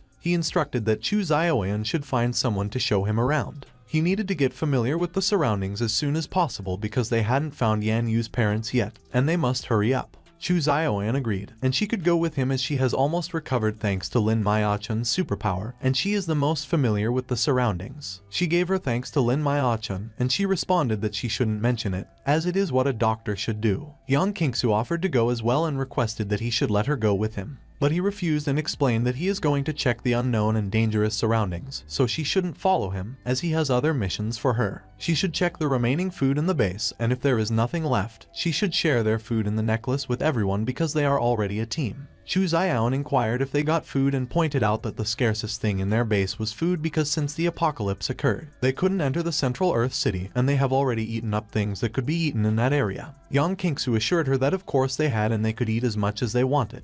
Everyone gushed over the instant noodles and the pickled chicken feet, and they exclaimed that they couldn't recall when the last time they had meat was. Chu Zioan was hypnotized by the food, while Chu Zioan announced that she was hungry. Yang Fan encouraged them to help and stuff themselves, and Chu Zioan should have some food as well, and they will go after she finishes her meal. Everyone ran to dig into the food. In the apocalypse, food is the best tool to win support, and they could also buy food from dealers, but they charge a lot, and dealers are controlled by various organizations, so ordinary people can't get close to them. In the previous life, food was hard won for ordinary people. Men became slaves, and women had to sell their bodies. Chu Zioan declared that they could go already, as she was full. Yang Fan noticed her pocket. It was what the apocalypse is like. A single chocolate bar could be precious. He instructed that they should go. Chu Xiaoyun remarked that Earth City had only a single core area, and outside of it the whole place got split into 5 parts by the ring roads, with them standing right at the ragged edge of the 5th. Out of nowhere, a zombie let out a nasty roar and charged at them like a beast gone feral. She stepped up fast and unleashed her flames without a hint of hesitation. The burst was so fierce, it cracked the air with a booming sound, while devouring the creature in fire. She explained in a matter-of-fact tone that near the 5th ring road, most zombies stayed at level 1, but sometimes a level 2 would pop up, and the closer they crept toward the core area, the tougher the zombies they might stumble into. Inside the 3rd ring road, level 2 were just as common as the weaklings, and once in a while, a level 3 lurked around too. Yang Fan recalled how Yan Yue had told him that her parents lived inside that dangerous 3rd ring, and that Xiao Ao was tucked away in the core itself. He pressed for details about the core, But Chu Xiaoyun admitted she didn't know either, since the farthest she'd ever ventured was only the rim of the third ring. Still, at that rim she had spotted human groups moving in order, not scattered like them, showing discipline and enough grit to wipe out level 2 zombies with no fuss. He tested her by asking what she'd do when facing one of those level 2 threats. She admitted it would still be tricky for her, right when another zombie screamed and lunged at them. She instantly called up her Sunblaze. The strike exploded with a violent blast, but the monster darted away just in time. She barked at Yangfan to duck his head down, but he snapped that she wasn't handling her power right. That fire shouldn't be tossed randomly, and once she lit it, it should kill on release. She gathered herself and hurled another Sunblaze. This time, the explosion smashed true. The zombie shrieked in agony as the fire hit straight on. She realized with a jolt that nailing the target was that simple, and Yangfan's sharp guidance always blindsided her. But he dismissed it, noting that level 1 weren't nearly strong enough. The crystal core popped free from the ruined head. He told her bluntly that she needed to grow stronger fast, since they'd be stepping into the third ring soon, so she should grab it. She found herself wondering if that was really his strength on display, thinking he had dropped a level 2 zombie in just one blow. Moments later, Yang Qingshui piped up, questioning if special training was really needed, insisting she wanted the thrill of going outside, where zombie killing and crystal core collecting felt way more fun. Yangfan countered that Earth City wasn't like the last places they stayed. This city was dangerously sharp-edged, and if they planned to find Yan Yue's parents, they had to prepare for battles. The training, he explained, split into 3 parts, starting with understanding their powers fully, know themselves and their enemies, so they'd never end up in peril, because self-knowledge was both basic and essential. She cut in, saying she already knew her stuff, with her power being space manipulation, letting her teleport away from danger, ferry teammates, and keep herself alive, so she didn't see the point of special drills. He probed further, asking her max teleport range, how often she could pull it off in a short span, and how many she could carry along when shifting space. She admitted she hadn't tested those limits at all. The others realized then that none of them had really measured the finer details of their own abilities, and if those gaps popped up mid-fight, they'd be doomed.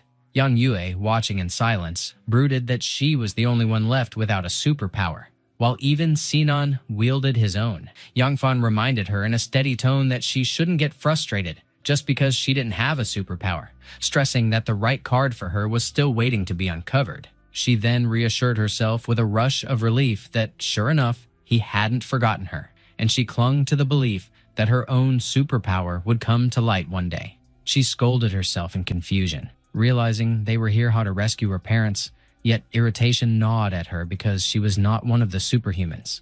She steeled herself and decided she had to buck up, because she was still the unmatched sharpshooter, a powerful force in her own right, even without supernatural abilities.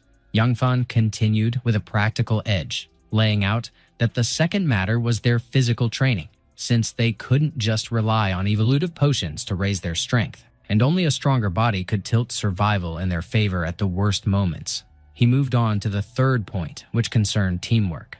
Duan Muyi cut in with confidence, claiming that they already knew how to work as a team and pressed if further practice was even necessary. He countered sharply that unlike what they assumed, the teamwork he referred to meant cooperation among 3 randomly grouped members, because their zombie hunts would be conducted in trios, and he wanted them ready to fight with only 2 or 3 left instead of banking on mass numbers. Through different lineups, he explained, superhumans and ordinary fighters would be forced to work together and cook up tactics that could deal with varying threats head-on. Lin Miaochun frowned and pressed what exactly that meant, asking if they were expected to act separately. He confirmed bluntly that it was exactly that, since they couldn't afford to throw every member at one enemy, and only by spreading risk could they keep their force alive. She conceded inwardly that he had a point, because they never knew what kind of foe they would stumble into, but hope remained, as long as reinforcements existed. Chu Xiaoyun acknowledged in her thoughts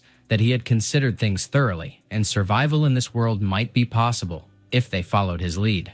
Yangfan announced with firm finality that if they accepted the plan, their first round of special training would begin that very night, assigning Duan Muyi, Sinan, and Chu Xiaowan as one team, Yan Yue, Lin Miaochun, and Yang Qingshui as another, while Chu Xiaoyun would stay at base managing weapons, equipment, and personnel. Everyone voiced that they understood. Yang Qingsui turned to him and asked what role he would take. Yang Fan replied curtly that he had his own plan. Moments later, with the sun sliding low, the streets caught his lone figure. He weighed silently that while they underwent their training, he had to carry out his own task. So he studied the roads ahead, fixing in mind the quickest path toward the core area. Soon, he reached the edge of the third ring road. He gauged with tense focus that level 3 zombies lurked here, likely alongside mutant beasts. And while Mr. Bao's Hall had given them plenty of supplies, they were only low tier, so upgrading their gear meant hunting down higher level mutants. A thunderous roar from a zombie jolted his senses. Nearby, a group of people clashed with a wild boar, which blasted out a surge of energy to scatter its attackers. Yang Fan marked with sharp interest that this was exactly what he needed, since wild boar tusks made superb material. But the beast immediately locked onto him and redirected its fury toward his presence. It lunged at him with brutal speed just as he was still midair. He braced, recognizing grimly that it was at least a level 3 mutant, dangerous enough to demand his caution. He clenched his sword and whipped the flames around it into a fiercer blaze. He tested in his mind what would happen when a level 2 body wielded a level 4 mutant weapon, and he burned with the urge to uncover the true limit of his strength. The wild boar used its tusk to block his sword. He figured it was at the peak of level 3 and nearly touching level 4, so that beast must have swallowed plenty of its own kind. It aimed to use gravity to ram its tusk through his body, and apparently it had offed many opponents that way, yet he hadn't expected it to show any cunning, and evolving to level 4 would be brutal. He noted that unfortunately it doesn't have that chance. The flame in his sword intensified, and he aimed it towards the wild boar while he drove gravity as the force. Blood spurted out of it as he pierced it with his sword. He pointed out that that sort of move wouldn't land on him because he could tweak his posture just enough to dodge, and he has drilled that motion countlessly in his previous life. He intended to take its crystal core. The wild boar roared loudly as it released a blinding light. It flung its head and sent him flying.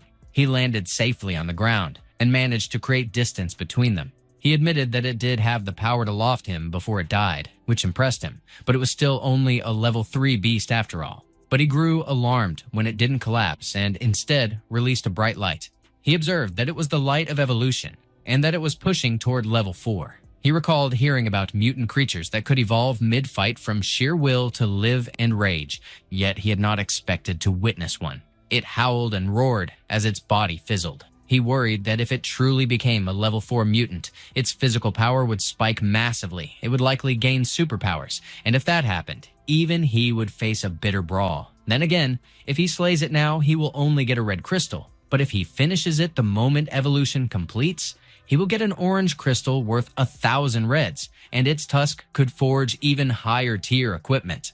Suddenly, a rocket launched into the air. It struck the wild boar and detonated. He recognized the rocket launcher and realized someone else was here. Iron Sand declared they were about to make a fortune since that red crystal could be traded for a pile of things. He was with his brother, who had fired the rocket. He insisted politely that it should be his crystal, because he had maimed it badly, and they only grabbed the chance to finish it, so he didn't reckon they should claim the credit.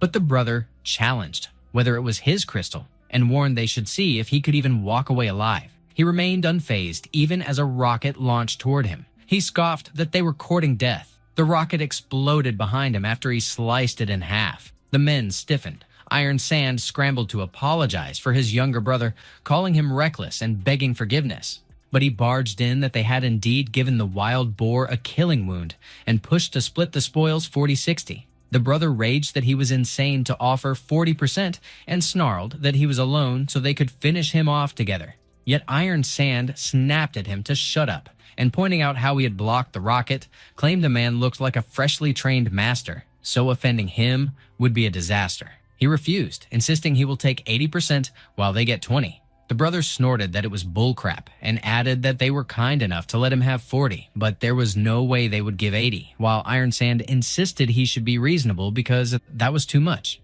Young Fan shot back that they stole his prey, and they wanted to take more than half. So he was not the unreasonable one while reckoning that he stalled for quite a long time.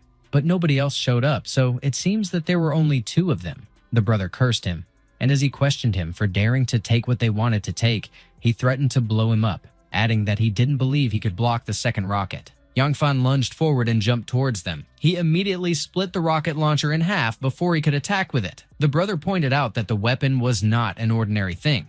Yang Fan replied that he knew that, and it was obvious. It was over. But Iron Sand still wore a confident smile on his face. He then activated his Iron Sand barrier. Yang Fan pointed out that he could even block his blade, and wondered if he was the level 3 superhuman Iron Sand. Iron Sand declared that he was correct, and since he knew him, he should beg for mercy, because in the area along the outer side of the Third Ring Road, no one dares to offend him like that, but begging for mercy won't save him anymore, as he can't stand people bullying his brother. He then unleashed his Iron Sand Cone sword. Even if he was a warrior newly trained by a large organization, he would have to die there that day. Yang Fan judged that he was the top warrior in the outer side area of the Third Ring Road, and he would admit that he was good. Iron Sword flinched in surprise when Yang Fan managed to crack his barrier. Yang Fan swung his sword again. Iron Sword scoffed that it was a suicide attack and claimed he was not afraid of him. Suddenly, Yang Fan's sword impaled him through his chest. He muttered that it was no wonder he didn't even dodge his sword because he got armor. His sword couldn't penetrate through Yang Fan's flesh because of the armor. He insisted that, however, his heart could also be turned into iron sand, so he can't kill him, and he will die in the end. But Yang Fan pointed out that they have to know their opponent's weapons and equipment if they want to survive in the apocalypse, and it is hard for a rash superhuman like him to live that long. He was lucky. Unfortunately, his good luck ran out the moment he met him, and his weapon was much stronger than he assumed. Iron Sword screamed in pain while blood spurted out of his body. Yang Fan declared that it was time for him to meet his doom. The brother addressed Iron Sand. Yang Fan swung his sword again and landed the finishing blow. He smiled with satisfaction while Iron Sand's blood splattered towards him. But Iron Sword activated his skill before going down. Yang Fan was surprised when his blood spurted out of his body in multiple places. Iron Sword cursed, and taunting that he didn't see that coming, he claimed that his spurting blood could be turned into iron sand as well, and that he underestimated him. He then breathed his last while his brother called out to him. The brother questioned him for daring to kill his elder brother, and as he cured him, he threatened that he would blow his head off. The brother raised his gun and fired straight at Yang Fan with a sharp motion. The bullet tore through the air toward him, but he stayed cool like nothing was happening. He swung his sword fast enough to split the bullet clean in half. Then he darted forward, aiming straight for the brother without hesitation. His blade flashed as he slashed across the brother's torso with a solid hit. The brother dropped hard to the ground, and blood gushed from the fresh wound. Yang Fan pulled a healing potion from the ring on his finger with a casual flick. He remarked that it was unexpected to find someone so skilled with abilities in the third ring, and figured that to reach the inner ring of Dichuan City, they had to push their strength higher. He noticed there was only one healing potion left, and muttered that the trader would need to restock next time. A short while later, he returned to the base and knocked firmly on the door. Chu Xiaoyun opened it, already thinking it would be someone else. She blinked in surprise when she saw Yang Fan standing there instead. She greeted him and casually asked how many zombies he had run into. He mentioned that it wasn't zombies this time, but a person wielding third-tier powers. She figured he must have fought against a third-order ability user, but noticed his clothes were the only thing torn up. He inquired if the special training team had made it back, and she told him he'd better look for himself. He stepped inside and stopped short when he saw them. They were beaten up badly, covered in wounds and exhaustion. He pressed for what happened and asked where Lin Miaochun was. Chu Xiaowan admitted that Sinan had done it to protect them and claimed the blame was hers.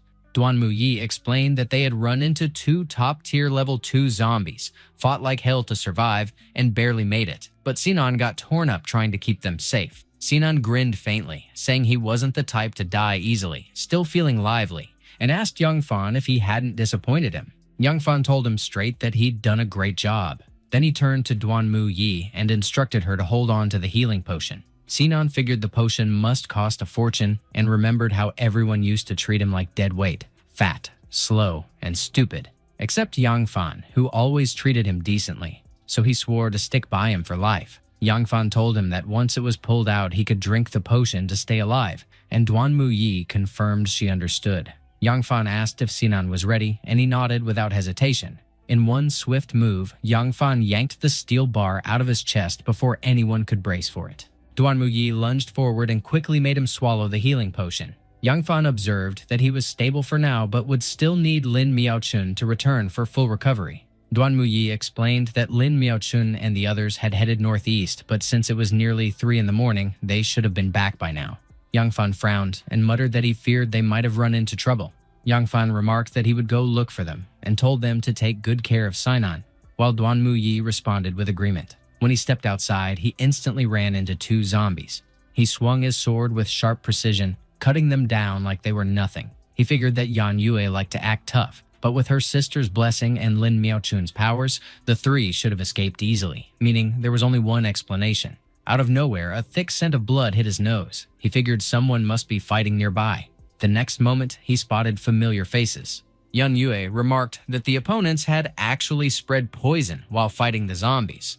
The boss's brother corrected her, saying it wasn't poison, but his ability, rosemary, and that they were only unconscious, not dead. While the boss declared he'd advise the pretty girl and her 2 friends to follow him instead. He added that those 3 white crystals and the gun in her hand could serve as a dowry, promising to treat her well from then on. She snapped that he was dreaming and that she'd never be with scumbags like them. But the boss had a shield protecting him, and it absorbed her bullet easily. He barked at his men to start firing and take them down. Yan Yue tensed up, realizing she could dodge normal bullets, but her companions couldn't. If she hadn't been greedy for credit and chased those 3 Tier 2 zombies into the 3rd ring area, she wouldn't have run into this mess, and if she kept pushing blindly, it'd only end in death. She told him to wait, saying she wanted to gamble. She proposed a one-on-one duel with no weapons and no interference, promising that if she won, he'd let her friends go, but if he won, he could do whatever he wanted. She added that he could also refuse and shoot right now. Her friends would die, but so would his subordinates. The boss paused, weighing her words. At the same time, Yang Fan figured that Yan Yue had been one of the unmatched elites in her previous life, and this was a perfect chance to temper her. So he held back. One of the men jeered that she was too arrogant, asking if she really wanted to challenge their boss, while the boss, amused, agreed to the fair duel. Moments later, the arena was cleared. The boss asked if she was ready and said he couldn't wait to begin. Yan Yue announced that she was ready to strike. He smirked, bragging that in that region, Lao Tzu ranked 2nd in hand-to-hand combat, and no one dared claim 1st, so she might as well die. But she coolly replied that even if he was number 1, she wouldn't care. She dodged his punch with quick precision and slammed a blow into his ribs. He mocked her, asking if she was just scratching him. He then smashed a punch straight into her face. She grimaced as she hit the ground hard. He taunted that such a beautiful girl should surrender because even if both were Tier 2, strength had its hierarchy, and she admitted to herself that he was overwhelming. He bragged that everyone's physical capacity varied and that with the boost from the evolutionary potion, the gap widened fast. His power at least tripled hers. All of a sudden, Yang Fan called out, reminding Yan Yue that she couldn't match him in brute force, but she had her own edge. The boss demanded to know who he was and barked that he shouldn't meddle. The brother snarled that since he dared to interrupt his brother, he'd crush him. Yan Yue's shoulders eased slightly when she caught sight of Yang Fan. The boss sneered that since her friend had shown up, they'd better finish this quickly. She pondered what Yang Fan had meant about her having advantages. The boss roared that she should just die already, but to his shock, she vanished in a blur. She declared that this, speed, was her advantage. The boss flinched for a moment, stunned that she moved so fast her body split into several flickering copies. But he steadied himself quickly and curved his lips with a smug grin. He met her flurry of strikes head-on, not even bothering to dodge. He mocked her speed, claiming it was worthless since her hits felt like a light scratch. But then she drove her knee right into his groin. She teased that every man had a weak spot, and clearly he wasn't special. He snarled and barked that she'd hit his egg, calling her a vicious woman. She fired back that this fight was far from finished. She twisted her hips and swept her leg in another sharp kick. She warned him bluntly to get lost. The boss shrieked in pain, red spilling from his lips as he doubled over. His lackeys rushed in, shouting if he was still breathing right. Yan Yue figured the guy's body was absurdly thick and sturdy, but a precise strike could crack him. Still, maintaining extreme acceleration strained even enhanced beings. She owed a quiet thanks to Yang Fan. She wondered in passing how he would ever show affection. Meanwhile, Yang Fan guessed that the scarred brute hadn't even gone all out. He wasn't limited to just evolutionary chi. The boss suddenly grumbled that he hadn't expected a little girl like her to handle two separate techniques, saying even he might have tripped up. But the duel decided whether he'd make it back in time for Sanfei's grand affair that night. He decided to stop holding back. His form warped, turning into something feral. She froze for a beat, startled, but the beastly face resembled a goofy dog, totally ruining the menace. She couldn't hold back a quick laugh at the sight. He growled that he loathed people laughing at him, so he changed his plan. He'd simply soar through the air and finish her, and she'd die right here. She noted how insanely fast he'd become, the transformation giving him another boost. He flashed a sharp grin her way. He taunted whether she really thought dodging one attack meant she could dodge the next, bragging his speed had tripled. She slammed hard against the wall. She realized that power ramped up his speed exponentially. He sneered that it was about time to send her spirit off for rebirth. He clamped a hand around her throat. He promised she didn't need to panic since he'd keep her body warm afterward. She realized that if the punch landed, she'd die for sure, and she wondered numbly if this was how it ended. Her mind spun back to childhood when her trembling hands had slipped. She remembered thinking she'd fall to her death, and she shouldn't have blamed her coach. She should have worn the harness and the safety rope. Then someone yelled that a person was climbing without a safety rope. Another shouted what that person was trying to pull. Was he actually going up there to rescue her? Yan Yue pressed her father if he had come to save her, but he replied that since she chose to climb without any protective gear, she had to face the weight of that decision herself. She was told to climb to the very top and keep going. She declared that she would never regret what she chose. Now, back in the present, she resolved to give everything she had. She still had companions depending on her, and losing was simply not an option. She retaliated fast, hooking her legs around the boss's arm. Using her full weight, she yanked hard enough to throw him off balance. He barked if such a move even existed. Meanwhile, Yang Fan registered that he truly hadn't misjudged her. No one capable of becoming a peerless powerhouse in any lifetime could ever be foolish. Back in the clash, Yan Yue twisted with raw strength and snapped the boss's arm. He shouted that she should release him and spat that he wanted her dead, but she launched off the ground, dodging his brutal swing. She warned that the second arm would go next. Another sharp crack filled the air. He howled from the pain and she seized a blade. She announced that he had lost. He stammered that she shouldn't strike, claiming he already surrendered. She replied that he could collect his wager and should let them walk free. He groaned his consent, begging her to loosen her grip. She wondered briefly if Yang Fan would despise her for using such a sly tactic to win. Yang Fan then addressed her. He remarked that she had done well. Tears slid down her face as she smiled. She thanked him softly. The boss suddenly snarled that she would die. She flinched in alarm. A splash of blood followed. Yang Fan declared that she belonged to him, and it wasn't their place to decide her fate. The boss whimpered, pleading with him to stop, but Yang Fan clenched tighter around his sword. He told him not to beg because the moment he had spoken to her, his fate was sealed. One man shouted that their boss was dead. Another yelled that they should flee, and the brother cried that his big brother had been killed by that strange monster. He demanded how that could even happen.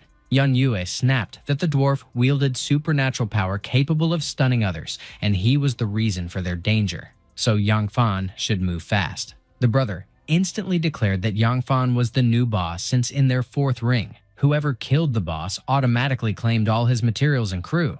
But Yang Fan dismissed him, saying he had no need for more brothers and should just leave. The brother pressed if he truly didn't plan to kill him, and grumbled that since he'd slain the boss, someone like him with such useless skill might not even find food to eat.